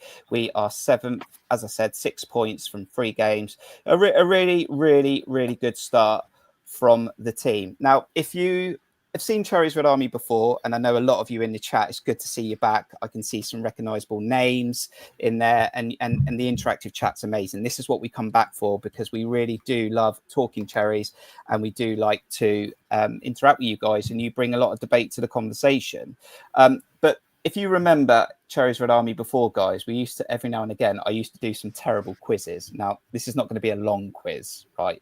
But I'm just going to break you straight. You said that before in this stream. Yeah, it's not going to be a long quiz, but I do need you to do something in the chat, guys, okay? So I need you to tell me, between Steve, Aaron and John, who you want to take on this quiz in our first stream back on Cherries Red Army. So in the chat, very, very, very quickly, Steve, Aaron or John to take on the quiz. I do promise though, Steve, Aaron and John, it's not a hard. I don't think it's a hard quiz. I'm trying to make it really, really easy.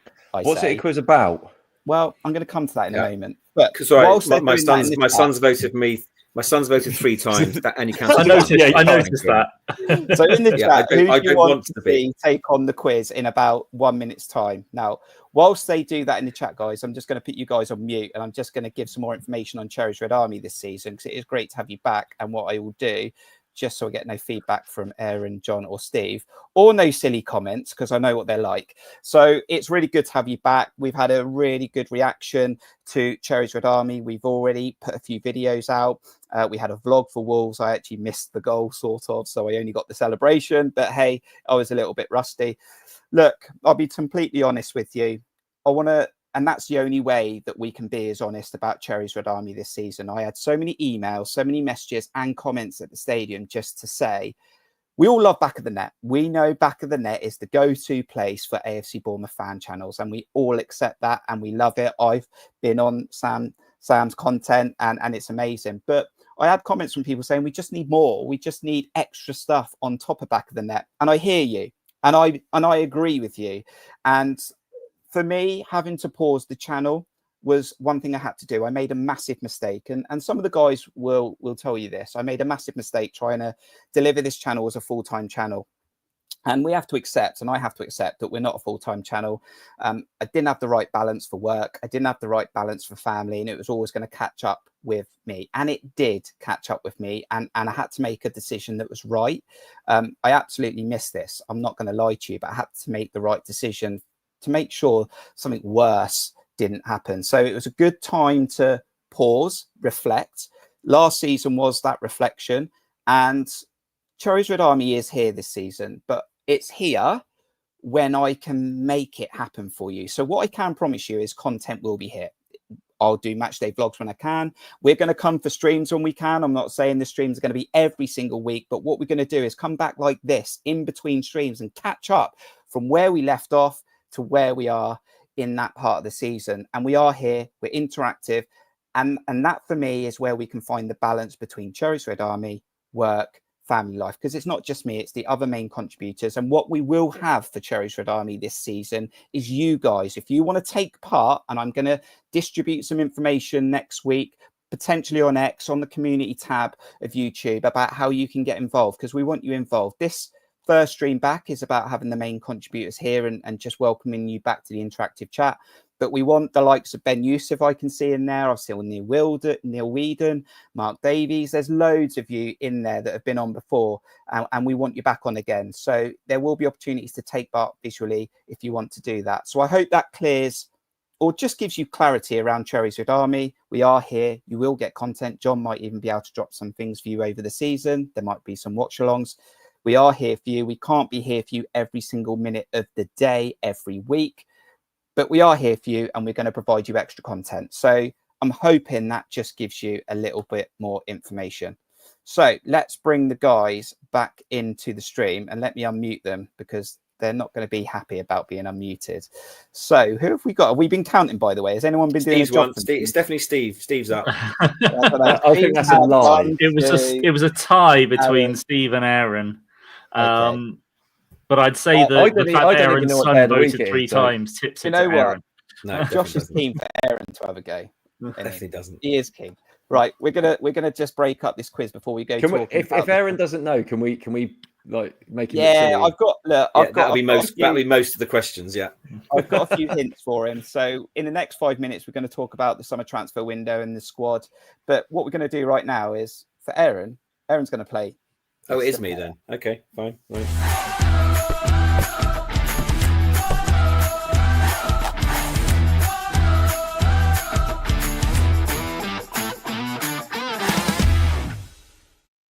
And you can play along in the interactive chat. Aaron, this is really easy. You might have seen it on X. If you go on X, they do like, know your football knowledge. Basically, I'm going to play you a clip it's been sort of comic changed, animated. Okay. Yeah. So I'm going to play you a clip. What I want to know is who the goal scorer is. And for an extra 2 points, you can tell me the team, opposition, and the score. Okay. So I'm going to play the clip. You can play along in the interactive chat. I mean, don't look at the interactive chat, Aaron, because I haven't Is this it. Bournemouth? These are Bournemouth goals. Of course it is. So it's a Bournemouth Right. goal. Right. And then potentially we'll give you some... That's Plymouth Argyle. Potentially, it's a goal that Lewis Grabban scored. You've ruined it for everyone now. Right. No. So basically, I'm going to play this clip and Tell then the chat come off. back to you and see if you can name the scorer, the opposition, and the score. You ready, Aaron? Yeah. And you can play along in the interactive chat.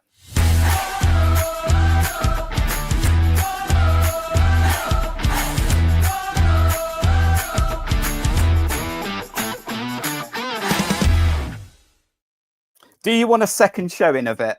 No, I think I've got it. You've got it. easy He's starter. got it.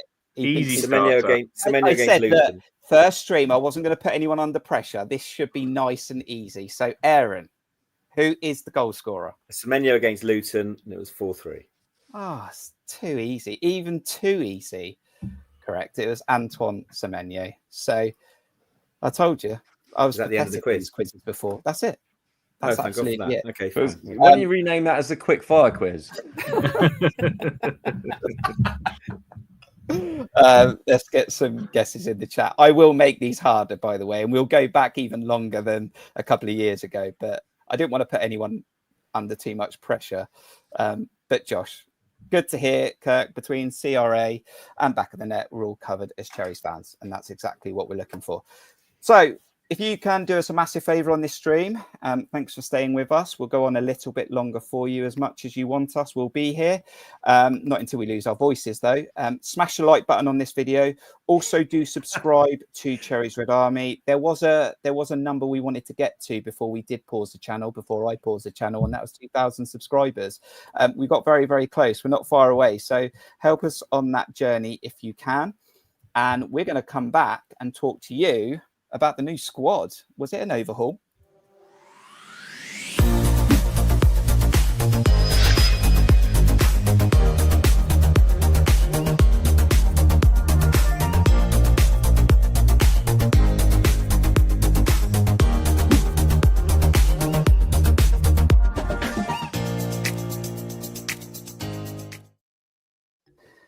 Seven players in, many more out. John Roman Fevre doesn't know what he wants to do currently.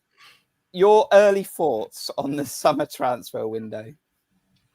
Yeah, it's interesting because I literally at work today I came across one of those tier lists of what each club's transfer window was like from some people that may or may not know what they're talking about. And the consensus was it was a good window for Bournemouth amongst the people that I saw on this one. And I'd have to agree. It's not a great window because it can't be. You've lost two world-class, well, one definitely world-class, second almost certainly world-class as well. One of your best the best left-back we've had since Charlie Daniels, and a very explosive winger in Dango Ouattara, along with not having Kepa back. So, you know, it's not good to lose that much quality. But when you look at what we have replaced with, I mentioned earlier, I do think Truffert will be seen to be an upgrade. Well, it's already being seen as an upgrade on Kirkes. And I think defensively he is, as much as Kirkes is underestimated defensively. Truffert has been fantastic defensively and looks really good going forward as well, which is all you can possibly want from a fullback. We obviously haven't seen Jimenez yet. And we don't really know enough about Veljko Milosavljevic yet. Well done, He's done it. I'll tease you said his He's name. done I had it. no idea. You know, I had to talk look, about him. I had to be the one to get that out because I couldn't You trust just the rest did it of you so wouldn't. nonchalantly. You're just like, we don't know enough. But about nobody him. knows if he did it right. No, it's actually if we're just taking John on his word. No, there's definitely been a post on Twitter about I can't remember who it was posted a Serbian friend of him basically giving it to him over WhatsApp or whatever it was. But Milo Savljevic is the young 18-year-old centre back that's come in who by all accounts, could be the next I think gem that we he looks found. really good. 6'4", strong, seemingly decent on the ball. We'll have to wait and see. The only thing is that neither him nor Diakite or Hill are left-footed, so whoever plays at left centre back instead of Senesi is a little bit out of step compared to what we would like. But obviously, haven't seen Jimenez yet. I missed Adley against Wolves. I missed the second half of the Wolves game. So when Adley came on and I heard everyone raving about him, I was expecting a lot better than what I saw against Brentford. So we'll have to see what he's actually like. Brentford is not a barometer. What he was awful. Yeah. Yeah. Well, we'll see whether that cameo against Wolves actually was his quality or not. Because there's a reason we've got him after he was at Leverkusen. So we'll have to wait and see. And then Ben-Gannon Doak is again a youngster that could be great. But I do think that on the wings, we've replaced with quantity, if not quality. Although I do think that the connection between Ouattara's brain and his feet wasn't necessarily working all the time. So, I think there probably is a relatively even quality step there. Should hopefully be an improvement, certainly attacking-wise at right back. Centre back, we have downgraded slightly, but I do love Diakite of what I've seen so far, but he is filling in some very big shoes. And then obviously I love the left back, and Petrovic has not really had to do a lot so far, but I do like the fact that he claims crosses well. And is he better than Neto? He's a pretty decent shot stopper. He's absolutely better than Neto. Right. So yeah, there you go. I think all around, yeah, a really, really positive. And the other thing just to mention, because obviously all the big sales and whatnot, there is a lot of wages that got taken off the club. Yeah. There's a huge amount of, I don't want to call it dead weight because that's really harsh, but you've got Rothwell, who did a decent job for us in the Championship. He went off. You got Aarons has gone away on loan again. You've got Traore's finally gone. Billing, as much as I love him, he's gone. And he would have been one of the bigger earners. Neto's gone. Sinistera, who's one of the bigger earners, is gone. So much wages have been taken off of the club's books. That's real positive that we've been able to do that. Wish we could have sold a little better. I do think 5 million for Billing and nothing for Neto and maybe 10 for Sinistera is a maybe a bit like we probably sold ourselves a bit short. Mepham 1 million or whatever it was. So could maybe have sold it better, but getting rid of the wages was probably the priority for the club. So I'm not too disappointed about that. So Aaron's he's going to take off at 9 o'clock. He's got the fitness of Tyler Adams, is how we're going to call it in this stream. Aaron, so we're going to give you an opportunity just to give your opinion on the transfer window for the Cherries. Yeah, I got some comments in there about the amount of money we got for Dango. I thought that was ridiculous.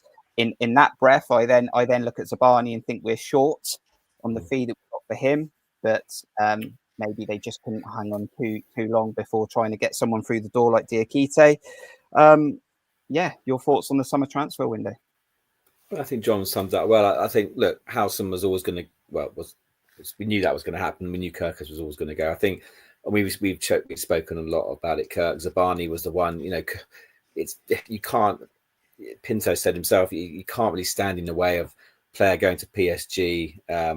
It's just very difficult. European champions, and what message does it send? It's a good message. It sent people come to Bournemouth. It's a good advert for people to come to Bournemouth. You won't stand in your way if these clubs come calling. I would love to have seen Zabani stay for another season. He had a 5-year contract. He's still young, but from the player's point of view, you can understand it.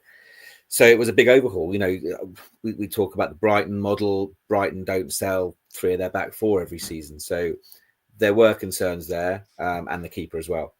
But I think overall, happy. Now that we sit here now, 3 games in, and hindsight's a wonderful thing because we've now got that hindsight. And Diakite, for me, has grown every game. He was a monster in the air against Tottenham. He won every header. He's reading the game well. He's not a huge guy, but he's really good in the air and strong in the tackle. Senesi, again, against Tottenham came of age for me as well. I think he wasn't on the best of form. Obviously a bit rusty, maybe. I don't know what it was, but we forget how good Senesi was before Howson came along. Howson came along. Senesi was the first choice. Dean Howson came in as an up-and-coming youngster to maybe play some games. Senesi got injured, and the rest is history. But Senesi is a great defender, and against Tottenham, I thought he was one of the best players on the pitch, and his passing ability as well is great. Petrovic for me, again, I've been impressed so far. Hasn't had a huge amount to do, but John made a point of the claiming. That for me is anything. When you've got a keeper who can come and claim crosses, it takes a huge amount of weight off the defenders. Dango was a funny one. I mean, we've all spoken about Dango. I mean, crazy money for him. You bite your hand off for that money, but then you also think he was one of Andoni's favourite players. He covers a huge amount of positions. He was, for me, only going to get better. There's no doubt about that. He was getting better season on season. And I still think he's a squad player once we had finished the window. I don't know. I just don't know. I mean, I just think that, ironically, I think this season would have been his main starting season for us. He was getting better and better. I think one thing he's shown now at Brentford, and he did show in that passage of play when Evan Nilsson was injured last season, when he was forced to go up front. He's a pretty. His numbers were there. You know, he's got everything. He's quick. He's strong. He's good in the air. And yeah, I was more disappointed he left. Not didn't disagree with the fee at all. And as I said, you can't turn that fee down. It was crazy, but I was just disappointed he left because I thought he would have had a big part to play this year. And it's just the whole situation was odd, going, wanting to go to Brentford and being really excited to play for Keith Andrews. I mean, do me a favour. I mean, that's what the guy said. Everyone wants to play for Keith Andrews. It was just weird. Out of all of them, Paris Saint-Germain, Liverpool, Real Madrid, fair enough. Brentford, yeah, okay. But he's gone, and it is what it is. And I do think Adley is probably a better player, but obviously it's going to take time with everyone to gel. Same with Doak. I mean, Sinistera. If Sinistera is fit, Sinistera is probably a better player than Doak at the moment. But Sinistera was never fit, so you can't say you can't. Unfortunately for Sinistera, he was never available for us. So that's an upgrade from that point of view. So yeah, look, overall from the position we're in, the net spend, etc., we're in a pretty good position. I think defensively was the main worry for obvious reasons, but the rest of the squad are pretty much all there. And the likes of Clivert and Christie have hardly played a part this season. They've still got to come in and dislodge Scott and Tavernier, I guess, who are both playing really well at the moment. So yeah, again, it all comes down to injuries. We had a horrendous run of injuries last year. The likes of Winterburn, who played a big part last year from the bench, has gone on loan. So we've lost a lot of the fringe players as well. So hopefully we don't get an injury crisis, because then we'll be short again. But as of now, I think it's looking pretty healthy. And I think that we got that centre back through. I'm not going to try and pronounce his name, but that was obviously needed. The only thing I would have done potentially added to that squad is maybe a forward. We touched on Krupi before. I don't. He was a wonder kid in the French, whatever French league he was in, and he's obviously got a huge amount of ability. I'm not sure what he is. Is he a 9? Is he a 10? I'm not sure at the moment. I would have loved to see another number 9 coming in to bring off the bench and stretch defences, but that number 9 would have been playing second fiddle to Evan Nilsson. So it's difficult to bring someone in like that. And I guess the likes of Semenyo, Adley, Clivert, that there are a number of players who can potentially play that position if we need it to. But other than that, I'm pretty happy with it. Yeah. Right, Aaron, it's been good to see you again on Cherries Red Arm. We're going to let you go. I know you want to go off and get involved with the international football, because everyone can't wait for that. Any final thoughts on the first stream back? Anything for the chat? Anything for the chat? Well, look, thanks for everyone in the chat for coming back in your numbers. I've seen it's been really healthy numbers tonight, and I know lots of people watch it after as well. So thank you. We're delighted to be back. We love talking about Bournemouth, and hopefully we'll have lots more discussions throughout this season. Great to see you all. Thanks very much. So we'll let Aaron go. Aaron, thanks, mate. We'll catch up with you soon. Cheers, guys. See you soon, buddy. Cheers, mate. And Aaron's absolutely right, but you can do us a favour, because Ben did put in the chat, there was 49 watching. We've got 58 now, but only 7 likes. Give this video a like, because it helps the video grow after the live stream. So hit that like button right now. Really appreciate it. Steve, in a moment, I am just going to put a football pitch on the screen and just see what our squad looks like, what Andoni has to pick from. When you look at the players that have gone out the door, is there any sales that you're still right now frustrated by, or have you got over all of them and you moved on? No, none at all. We can move on from that question, because they were all bit part players, weren't they? Really, apart from Dango, like we pointed out, but the money we were offered for him snap anyone's hand off. Frustrated with Sabani and Howson going in one window? What are those Kirkes guys? was Sorry, there. I thought you were talking about all the other sorry. sales. No, just in general, from all the sales, is there any you're frustrated by, or have we sort of been able to pull it back with what we've done? Zabani, but like you know, you're not going to stop a guy going to the European champions, are you? For that, it's a young player's dream to play in those sorts of competitions. He was quality, absolutely quality. I was never too sure which one out of him and Howson. I think I erred on the side of Zabani actually that would end up being a better player in the long term. I just as a defender, central defender, I think they're both brilliant, but I think he was the one that I thought maybe we might get away with keeping him, and I was more happy with that than the Howson one. And I think Howson, although he was brilliant, we all knew he wasn't going to stay around, and it was made pretty clear straight away. And I think he conducted himself great. I think most of them did, apart from Kirkes. People had a bit of a problem with that, how public he was making it all the time. But on the whole, I think what we've got in to replace the guys is what the other lads have said already. It's pretty good. I think the window's pretty good. From the only thing I would say is that, and I think you touched on this earlier, I would have liked to have seen someone in there in a central midfield. We bring someone in decent quality, a central midfielder, someone not necessarily the Tyler Adams role, is more of the Christie role. Someone who can get about the pitch like him and join in and do a bit of everything.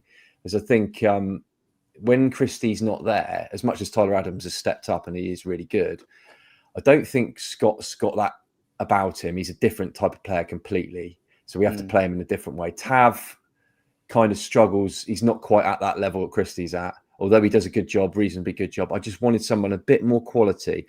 And you talked about players that can play those passes and unlock defences and see through balls. I'd like... this sort of player that I'm trying to describe is going to cost us an absolute bomb, but I'd just like us to unearth a little gem out there, like we've been doing with the central defenders and the youngsters that we brought in. One of those, Alex Scott with a bit more of an engine, a bit more bite in the challenge, a bit more. Maybe Alex Scott can become that player. I hope he can, because I think he's a very talented footballer. That's for me the only possible bit of business I don't think we saw. We should have, in my opinion, we should have been looking at. I think it's an absolute must for next summer. Trying to find the next Christie that's cooked and ready. Because we know that we've tried Cook in there to do that. We've tried Scott in there to do that. Tav in there to do that. They're just not quite as good as Christie is, in my opinion, at doing that role. So that's what I would do. Yeah. The thing as well, Steve, is it's quite clear now that Ryan Christie's legs run out of steam, and he got a really bad injury to the fact that he missed the whole of pre-season. And we need to back him up. I agree with you. I think Scott's trying his best, but he's a different type of player. But and I said it before. I thought I don't know what you thought. Did you see Scott play in the Euro for the 21s? Not all the time, but I thought because he played in kind of, it was almost like a double pivot, wasn't it, John? It was sort of with Anderson. With Anderson, and I thought he was magnificent there. So I'm wondering if he could play a little bit deeper and be effective. But I don't know if that only works in a double pivot, not in a single pivot like we seem to be playing. The side, can you remember he came in a deep position? I can remember him getting us into the game against Burnley when we were. But he's a ball player, isn't he? He wants to get on the ball and spray passes around and do little body swerves around people like he did on the weekend. I think that's what kind of guy he is. I'll tell you what. The other thing I was going. Sorry, moving on.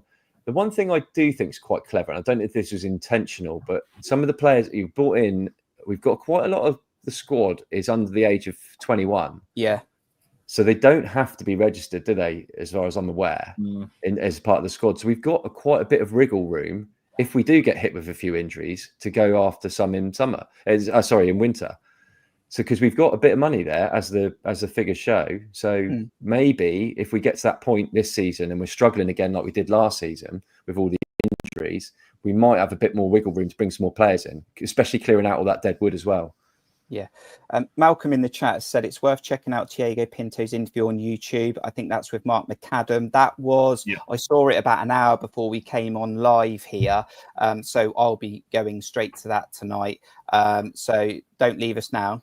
just wait a little bit longer, but it might be worth checking that out. And we'll probably get a little bit of detail behind the scenes in what Pinto and Francis are doing, how quickly they get started in regards to recruitment. I think Simon Francis, when the training ground was open, was talking about they have 2 plans, one with Europe, one without Europe.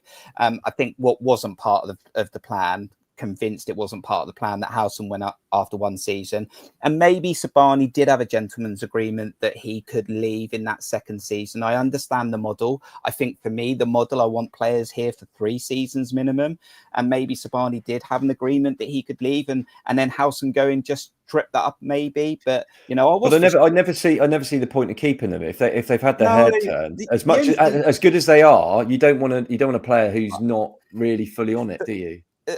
In one sense, Steve, I agree with you in regards to you run the risk of players down, obviously dropping the tools. But the thing is, right, he had a long contract, and I just didn't see that in Sabani. I just couldn't see him down. Did you not think in the pre-season? Because I didn't think he had a good pre-season. Absolutely agree with you, Steve. I thought agree with you. I thought he was awful. I thought he down tools in those games. Once the season got going, I felt, and when this initially came around, I was like, stand firm, have a conversation with Sabani. I don't know if there was discussions beforehand about potentially. I just don't see how you can. No, I agree with you. Look, instantly when those talks were going on with PSG, I was. And you've got to just trust the recruitment process and just trust them to bring in. Not that they're going to be of equal quality, but maybe within 2-3 years they've developed into something similar. Because that's the idea, isn't it? And then we can sell them again. I had no doubt. I had all faith in the recruitment that we would replace these players. There was no way Bill Foley was going to sit there and let his pretty much whole of his main defence leave and not recruit. That I had no fear in. My concern is, Steve, and you know enough about football, we all do. There's lots of people in the chat that know what they're talking about, is that you can bring in players. That doesn't mean that you're going to hit the ground running. And it was almost, for me, I was worried about Andoni because he's worked so hard. I think that's why, going back to what I said earlier, is why, as much as you're going to lose these players, and let's not forget, Howson came in and he hadn't played in England. He hadn't played much anywhere, to be honest. He took a while to get up to speed. He had an injury. But by the end of the season, we were all, we couldn't believe what a player we'd unearthed. Yeah. And that's not going to happen every time, but there's always potential. And this is why I said at the beginning, I thought we'd be we wouldn't have the season we had last season. We'd probably be about 13th, 14th, because we'd have to gel all those new players in, especially, a back line. But I think it's actually happening quicker than I expected it to. Yeah. And it would be interesting to see with Jimenez, and I'm not going to pronounce his name as well as John. I'll just call him Velcro. I think Velcro. Yeah. As long as he sticks I've done that thing where I've looked at his YouTube, and although it's playing for Red Star Belgrade, and I'm not necessarily dissing that league, but I'm sure it's not quite the level of the Premier League. But what I've seen of him for an 18-year-old, I think he looks very Zabani-like. He likes to get in and nip the ball. He can play long passes. He likes to stride forward with the ball. He reads the game very well. He's strong for an 18-year-old. He seems to be good in the air. I think 6 or 4. Yeah, he looks quite the player, actually. And I know you're going to see his best bits. I get that, but that's all you've got to go on. But if we can, if he hits the ground running as well as Truferas and Diakite have, then I don't think we've got much to worry about. No, but John, I'm going to just divert off the Cherries a little bit here, just to talk in general about football before we move on to the players we brought in, because it does look like an exciting squad now. But where is football going? Because you've seen in this window, Isaac and his agent likely played their game, got their way. Visa played his game, got his way. Sabani didn't do that. Okay, he had a poor preseason, but he didn't do that. But I felt like, does a club just need to go, no, you're on a 2029 contract. We're not saying no. We're just in a situation now where we didn't expect Howson to go, that we're just going to have to be firm for one more season, stay with us, bring in a few players, let Sabani blend some other players in, and then he can go. But I understand from fans and people like Aaron that said, if you do that, it may stop the next future Sabani coming. Well, the thing is, it's a bit different with Isaac, at least, because Newcastle are a club that are looking to become one of the elite sides. So they had a far greater reason to hold on to onto Isak. With Brentford and Visser, and Burmo's already gone, the manager's gone. They were in a similar position to we were in terms of Zabarnyi, in that we've already lost some really good players. We don't want to lose another one, but this had been there for a while, and like you're looking for, as a player, he's looking out for himself, because it's like he's 29, I want to say, maybe 30. This is his last big move. He could get a big pay packet, and he gets the chance to play in Europe. In very similar to how all three of our defenders that we've lost have gone on to clubs that feature in Europe and are three of the biggest clubs in the world. So, it's a really difficult one. I would say that in the past, clubs would have held firm more, I want to say, because there's been there's enough stories of players down in tools and then they don't get their move and they come back. Like Luis Suarez is one of them. That was a one. Brian Fraser. Well, that was slightly different because he was out of contract at the end of the season anyway. But no, it's just a different situation. Doesn't mean he's a prick. But we were doing so well. I think that what's because that's not a swear. I think that the way things will change will be contracts will change. I think because I remember I can't remember what podcast it was on, but wages aren't distributed just. Your wages are 250 grand a week. You get a pay packet in the mail. You get your invoice in the mail. You have 250k minus taxes plus sponsorships or whatever. It's like you get a certain amount, and then you get like a large chunk of it at the end of the year or something like that. It's like it's not perfectly distributed, and if a player hands in a transfer request, they basically forfeit a large chunk of their wages, essentially, because it is that much, because it's within the contract that it's like you give us that, you are saying that you no longer want to be with the club. We don't have to pay you this, essentially. So I think what is going to probably, this is purely my speculation, given that you've handed me this question, and I've not really thought about it before, is that I think that you may start seeing clubs, given what happened this transfer window, because it was Visser, it was Isak, Strand Larsen eventually was like, I want to move on, even though he'd signed a contract 2 months previously, because Newcastle came calling and he saw Europe, and he didn't move in the end. I think clubs will probably start putting stuff into contracts. So I'll say, if you refuse to train or refuse to do this on that, then that will become more of an issue. But at the same time, a player doesn't necessarily have to refuse to train with the first team. They can say, I refuse to train completely. They can be like, I don't want to train with you. I'm going to train with the under-21s or something, or I've got an injury or something like that. There's going to need to be a reaction by the clubs, because the players have taken a lot more power into their hands this transfer window, and the clubs won't accept that for very long. No. Well said, John. I thought I would put it in your court. Right, let's move over. So let's just have a look, Steve. What I've done here is and it hasn't got every single player. I hope Julian Araujo is not watching this tonight, by the way, because he's not even on here either. I haven't got you now. You struggling with an injury, an ACL he's trying to recover from. But Steve, what we've got here, and in the chat, who's, of all the signings we've had, who's the one player you're looking forward to really seeing this season who could get better? So we're talking about Truther. I'm not going to say the centre-back 18-year-old, because I'll leave that for John. Velcro. You got Diakite, Hadley, Petrovic. Krupi, I think, will be one to grow. Ganon Doak did Ganon Doak get a run out? He hasn't had a run out Brentford. Yet, just Brentford. Okay, of course he has. So Steve, when you look at that, and that's the options that Andoni's got now when they're all fit, who excites you?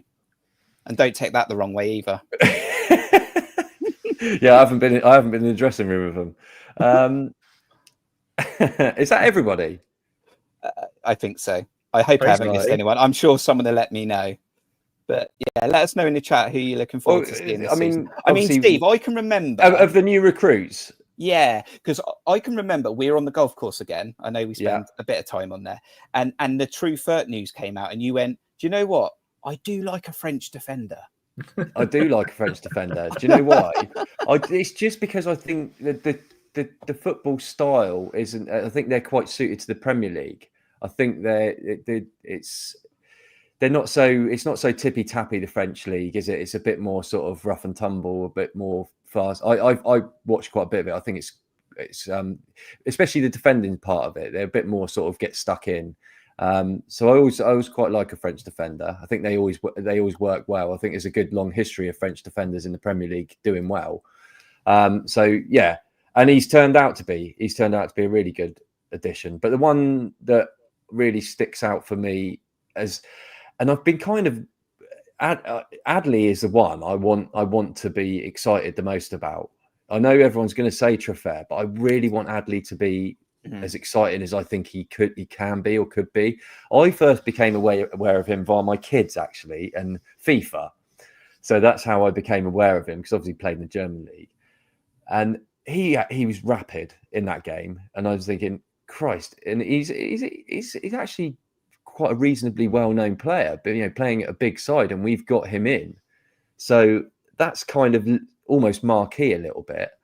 And if he can be, we saw that brief few moments of him in the Wolves game, that bit where he sort of just dropped the shoulder, knocked it past the player, and just sprinted past him and left him for dust. And everyone went, "Wow, what a guy this he's going to be." And then the next game, and he plays Brentford, and you think, "Oh Christ, maybe it's a bit flash in the pan." But I think there's a potential there for him to, if he can get a run in the team. The only problem he's got is that Brooks is playing out of his skin. And it's trying to get, and like we've talked about, he might be better off the bench as an impact player. Yeah. And then I think Trefer's already excited me. So that's surely got to be the deal of the window for us. It has to be. And from what if you look at the direct comparison for money that we made from Kirkes and paid for him, and is there any? I don't think there's a downgrade. Like we've said, I think it's, if anything. Everyone, I think it was on Back of the Net, they were saying about Alex Deutsch's tweet of he's Kirkes, he's a grown-up version of Kirkes. And I sort of said, yeah, he's a grown-up, he's a Kirkes without an Asbo. but he actually looks, I think we look more solid with him. And I don't mean any disrespect to Kirkes, but I think Kirkes was a little bit reckless at times. He's mature. He looks mature. Exactly. And so he's already exciting. The one, and I'll go back to it, like I said before, is Velcro. Someone said the Serbian because lad. He's 18 years old. He's a little bit unknown, but what I've seen of him looks quite decent. And I hope he gets a chance to showcase it. And I hope they give him the sort of trust that they gave, they had to give to Dean Howson. But when he gets that chance, I hope he is exciting. And Diakite, I watched him at Liverpool and he was a bit nervy to start with, but when he got into the game and the game since then, I've been really impressed. So I just think the only concern I've had with Diakite, and it's been a couple of occasions, one cost us at Anfield, was communication, but the lad had been here 2 minutes. Yeah, give him a bit of time. And again, there was communication between him and Senesi, and then he had to get back round. Or something like that. I can't remember. We're 3 games in, and give him a bit more time to gel, and I'm sure those little problems. He can speak English because he's done interviews and stuff. Yeah. But you've got an Argentinian and a French lad who've never really played together, and you've got a Serbian goalkeeper behind them, and none of them have ever met. They've got to gel a little bit, haven't they? Give them a bit of time. But the early signs are good. So great stuff. Yeah, and like Mark says, Trefer was captain at Rennes, mature. Yeah, he was. For me, the minute I saw him, obviously Anfield, I thought really, really good. And then the first home game, Kirkes for me took a while to get going, but he was always better going forward. Yeah, he was better going forward. I always worried a little bit about Kirkes defensively, where Trefer's got a bit of both. And actually, by the way, Trefer's got a ping of a left foot when he puts the ball in, so we need to attack these crosses because he can proper cross. Because I found with Kirkes, he just used to hit it, where Trefer is proper curving him in and trying to. The thing I'd say about Kirkes, he was very good at crossing on the run. Yeah. Like if you think about the Everton goal for Brooks, Yeah. and if you also think about obviously the one away at Tottenham for Yeah. Tavernier, that back post one, Yeah. which was one of the few times when he had time to pick a spot, he picked it really well. Kluivert, not Kluivert, Kirkes has had a really good cross. It was one of the best things about his attack, but his passing was actually generally pretty good as well. But yeah, Truffert looks like the player that you give him half a second to take a step, look up, and he'll just whip the ball in exactly where you want it. He's got a much more purposeful way of playing than Kirkes did, which always felt a bit like it was hanging on the edge the entire time he was playing. So yeah. Yeah, Steve Connors just made a good point. You're going to say exactly the same Yeah, thing. That link up already with Semenyo looks really, really good. And they're gelling, like you said. I think they're gelling quicker than we expected them to. So, which is great signs. So when I used to be able to play quite well, John, football, When was that? A long time ago, before I had dodgy ligaments in my ankles. So John, I used to be an attacker. So when Adley came on against Wolves, especially when we're trying to make the gap bigger in the game because we were only 1-0 up. The first thing I watched, because I looked at Adley, and I do this with every player that comes on, I just almost zone into. Do you remember? Did Sky Sports used to do like player watch? You could do red button and you could just watch. You could follow a player. So when a new player comes in, for 5 minutes, I just watch that player because I want to try and understand them. The first thing he did, and I don't know if you noticed this watching it on TV or whatever, but the first thing he did is he come on the pitch and he just showed for the ball straight away. And I think he got it off Adams. He got it from centre midfield, whatever, John. And then the second thing he did was front up the fullback and just take him down the line. He just took him on. And I went, this guy might need time to settle, right? Because like Steve said, or someone said in the chat, he wasn't that great then in the next game and whatever. There's a player in there, Adley. I mean, I'm convinced of that. I like his game.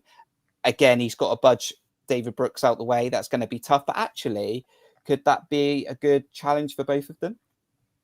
Well, I mean, you'd hope so. I mean, I think the interesting thing is we're talking about him maybe coming in for Brooks, but I actually think it's Gavin Doak that's the one that's trying to get in over Brooks. Admittedly, Adley could do, but from the sounds of things, Doak is like it's right wing or nothing. Is from what I've heard about Gannon Doak, more so that he's left-footed, which I think Adley is as well, but wants to face up his man, cut inside and shoot, or provide. He wants to. He's very left-footed and really is, that's his side. Whereas, which is really what Brooks is as well. Although, admittedly, Brooks actually did quite well on the left against Liverpool, which I'd never seen him do before. And I like him through the middle as well. Whereas Adley is across the whole line and is probably more likely to be Semenyo's backup, I would say, on the left-hand side. But to be honest, 3 of the 4 can play either side, and 2 of them can play through the middle. So we've definitely got options there. I missed Adley's cameo against Wolves. So all I know is how many people were raving about him online afterwards about how good his cameo was. And unfortunately, I saw the Brentford game and I saw something very different. So I'm waiting to see. The thing with that Brentford game, though, John, I'm waiting to see more of this. And the thing is, it is only 2 games. Well, it's not even 1.5 games that he's played. So you've got to give time to settle. And, if he's anything close to the kind of explosive pace that people have been talking about and the kind of skill on the ball, then it's a great investment. And, he's still pretty young, isn't he? He's certainly early 20s. And he was cheaper than Gannon Doak, wasn't he? Gannon Doak was, I want to say he was slightly cheaper than Gannon Doak-ish. It was something like that, but still, just more great business. You just hope that he makes the most of it, because it is one of those things that someone mentioned in the chat actually, is that Gannon Doak looked great for Middlesbrough and then got injured and was out for half a season or something along those lines. Adley had a really injury hampered previous season. So there is that little bit of a worry that we've got rid of Sinistera and we've brought in 2 more Sinisteras. So these players need to be protected, and for that, there needs to be good rotation. But that is something that we can rely on for Iraola, because he does make those subs on the hour mark, typically the wingers, and make sure that there's fresh legs. So it's we'll just have to see. It's been a great start to the season. We've got some games that they can, I'm sure they'll be able to impact in the next few matches.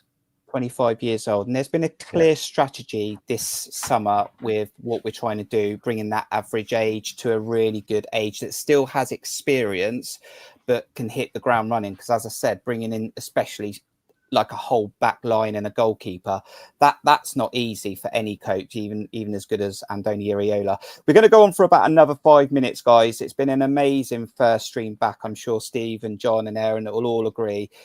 It's gone as well as we could have hoped for. There's been a lot of chat in the chat, and we've had some really good discussions. A couple more then, Steve. We're going to have to go back to our Cherries Red Army quick fire, I should say, if we're going to close this out in 5 or so minutes. Trademark. I'm not going to leave on this because I don't want to leave on a negative, and it's not a negative. Petrovic, wasn't sure about this one. £25 million for Petrovic. I was sort of edging towards maybe does Ramsdale come back? Not sure. But when Petrovic came in, he had a few appearances for Chelsea. I think he did all right for Strasbourg. He did all right, yeah. He did all right. He did very well for Strasbourg. They got 7th, I think. The thing is, right, and like I think John mentioned earlier, this isn't quick fire, is it? I don't know why I keep saying it. I haven't seen enough from him yet to even know whether I think he's a £25 million goalkeeper. But we had to act fast. We know we needed a goalkeeper. Kepa went to Arsenal to take a payday. I don't know. I need to see more. I mean, yes, he looks a little bit more commanding. Of course, he's better than Neto. 25 million, I'm not sure. I'm going to have to see. It's difficult, isn't it? When you, do you know what? I was watching the end of the transfer window was it Monday? And you're seeing Donnarumma go for whatever he went for, 12 million, was it? Or not? It wasn't a lot. And then and Edison's gone to Galatasaray or somewhere for barely any money as well. And then we're paying 25 million for a backup keeper from Chelsea. But having said that, like John's already pointed out, he was very good at Strasbourg. And when he did come in at Chelsea, when Robert Sanchez was out, I thought he did really well. I thought he actually looked on par, if not better than Sanchez, because I don't think Sanchez is, without his flaws. And what I've seen of him so far, I think, he's young enough. He commands his box, which, as we said, is a must, because we had Neto, who just didn't, couldn't come out for any crosses. He was scared of them like a bloody vampire. And this guy seems to come out. He punches well. He keeps. He catches well. The only thing I will say is that his distribution, and I know people not necessarily give a shit about distribution, but when you're trying to break away against teams and do it quickly, you need a little bit more. I think he rushes it a little bit. I hope he can tune that in and get it a bit more, precision based, because there's too many times I saw in the Spurs game where he thought we just need this to go to a forward and hold it up and run the ball up the pitch a bit, especially in that last 10 minutes. And he was just booting it out. And you're just thinking, oh, come on, a little bit. And hopefully that'll come with him. But I think he's, it's pretty good business, really. He's, like I say, he's of a good age. Is he same nationality as Velko? Yeah, I think he's Serbian, isn't he? They're both Serbian, aren't they? I think so. Do they both play for the national team? Because that could be a good little link there. Yeah, he's Serbian. Yeah. So they might. I don't know how well they know each other, but they might have. Yeah, exactly. So there might be a little bit of a link up there. Well, at least you won't get any cross wires. No, it shouldn't do anyway. Well, I mean, Milosavljevic. There's easy to get tongue tied. Milosavljevic is not played for the senior team yet, as far as I know. So, has he not? So I don't know how well they'll have known each other, but maybe we'll wait and see. And there's some comments in the chat going on about the goalkeeper situation. And do you know what? Kepa did well last year, but Kepa had his flaws as well. I mean, some of the penalties he gave away at Brighton, Tottenham, true. All of his experience. John says in the chat, what a superb group. Thanks, Kirk. No, do you know what? We couldn't be here without you guys and without the contributors like John, Aaron, Steve, and Matt, who's not here tonight. Matt was hoping to drop in, but he's going to come on a future one. That's Matt Davies. So yeah, thank you. Do you know what?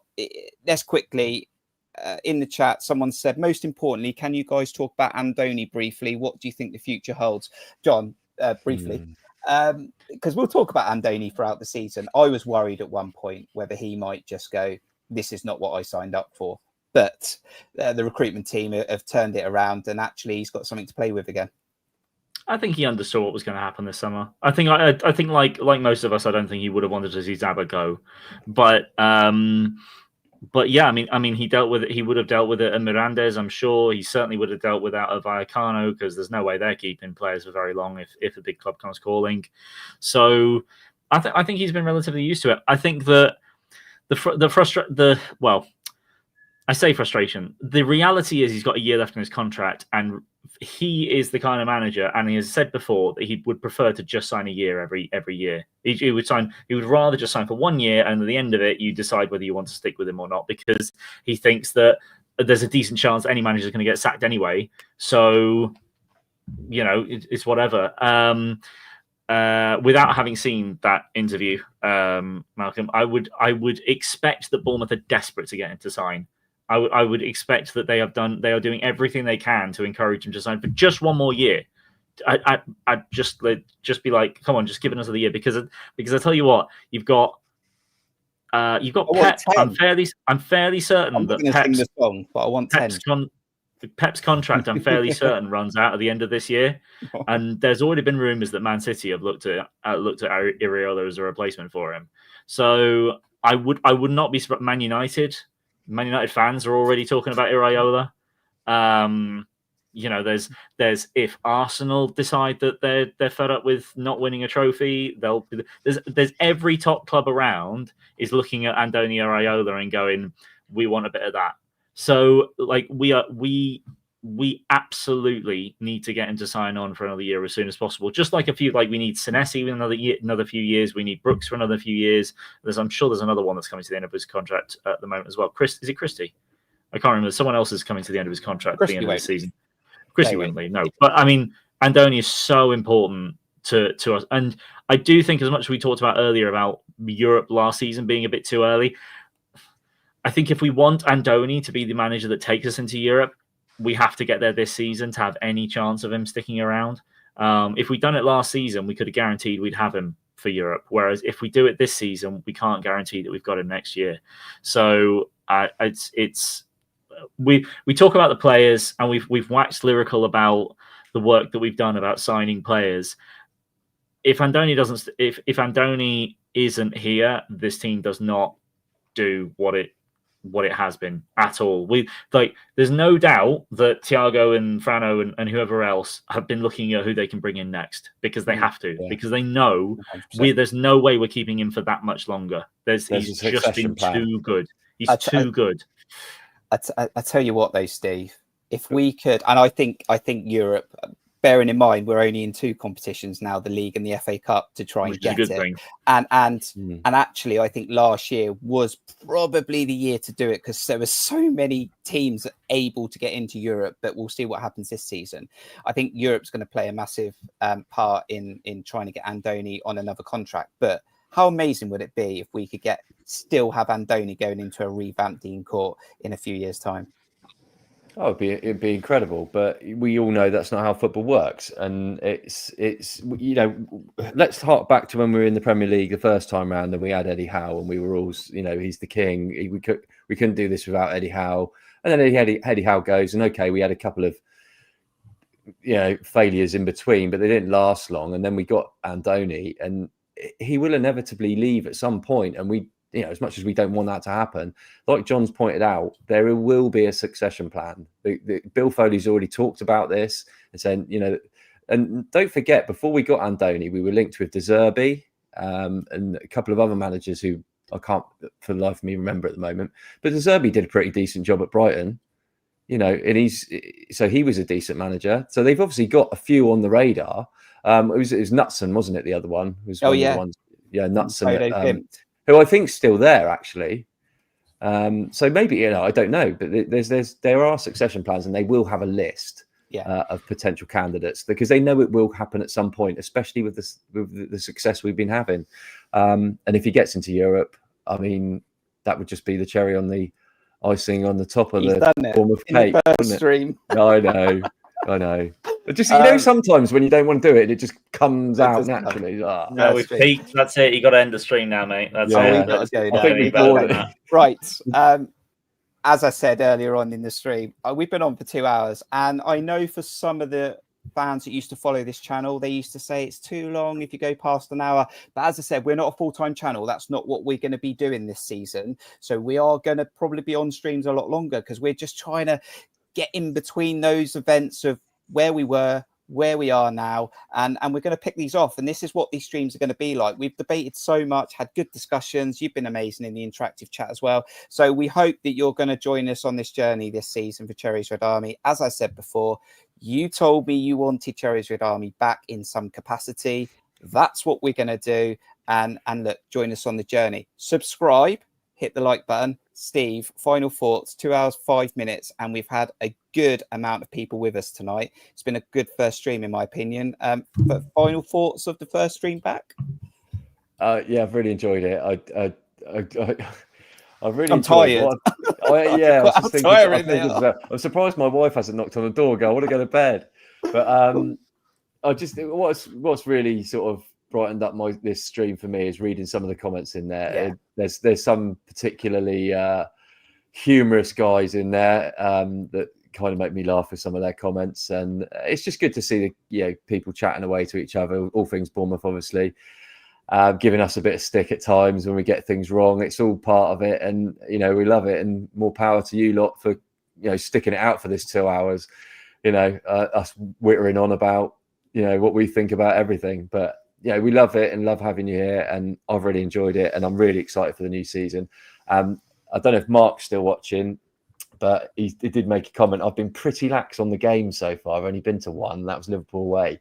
But I am back for Brighton. I have. I've been in Malta. Where? How was it?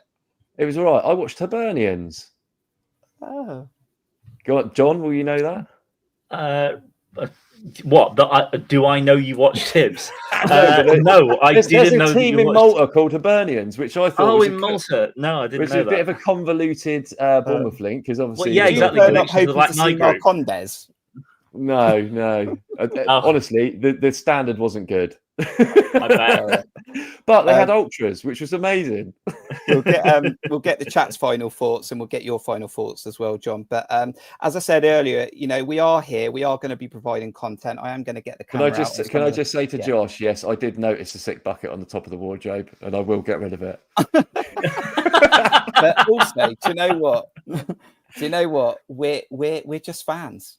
We're just fans. I didn't decorate my room or move. Actually, you see the bed. It's green screens and all that, do we?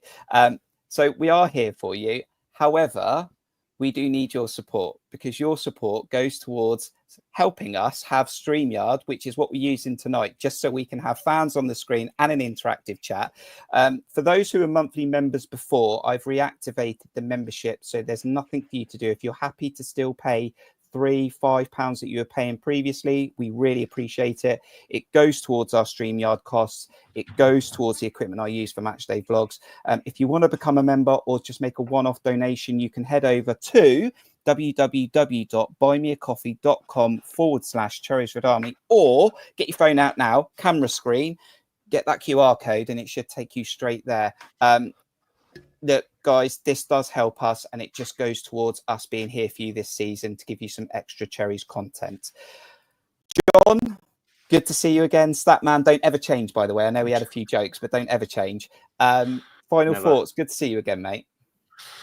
Yeah, nice to see you both again too. It's been it has felt like a long year not being able to do this, and just having to mither my girlfriend with opinions of Bournemouth instead of everyone on this channel. I have converted her though. My girlfriend is absolutely a Bournemouth fan now.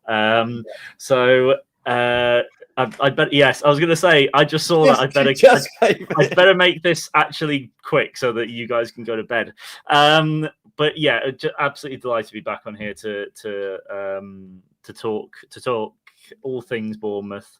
We're all very opinionated people and love to have other people listen to us talk our nonsense. But yeah, delighted to be back. Whenever we can, we'll make sure that there's something there for Bournemouth fans to have their favourite second opinion out and about. And yeah, just really looking forward to seeing Bournemouth back. It's just a crying shame that it's the blimmin' international week, so we don't get to see them again for another week and a half. But you know, the speculation, the transfer window's over. The security's there in the squad. We've got that squad for the next 3 months or so, and yeah, fingers crossed we can make top half again. Thank you to Sam and the team at Back of the Net for plugging this as well, just to get it out there that we are back. So really appreciate that. Thank you very much to Sam Davis. Thank you to everyone who's joined us live for our first stream back. We are back 25-26 season. The best way you can stay connected is over at X. I might see if I can get the Instagram back up and running soon, the community tab in YouTube, or the easiest way to know when we are coming back for streams or match day vlogs that drop are to hit the bell on YouTube. That will notify you, as well as subscribe if you're not subscribed, or hit the like button. So thank you to Aaron, who joined us earlier. Thanks to Steve again. Thanks to John. We'll get Matt Davies on. And you, the fans, will also take part throughout the season. But for tonight, what are you laughing about? I just had a WhatsApp to come up on my laptop and my wife going, "How long are you going to be?" And do you remember when Steve always used to break my outro? I was doing so well, and he used to break it. A final thank you. Go on, Steve, before I see us out. No, I was just going to say, you know, old habits die hard. It always. Do you remember I used to have to mute him in the chat? I have to mute him. He always used to break my outro. It's the best way. I've gone now. Thank you to anyone who as well who's watched this back on replay. Fair play to you if you've stuck with it for 2 hours and 11 minutes. But it is the first stream back. Good to see you guys. Have a good international break if you can.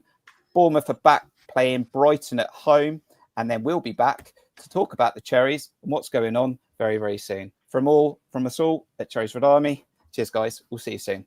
Up the Cherries. Up the Cherries.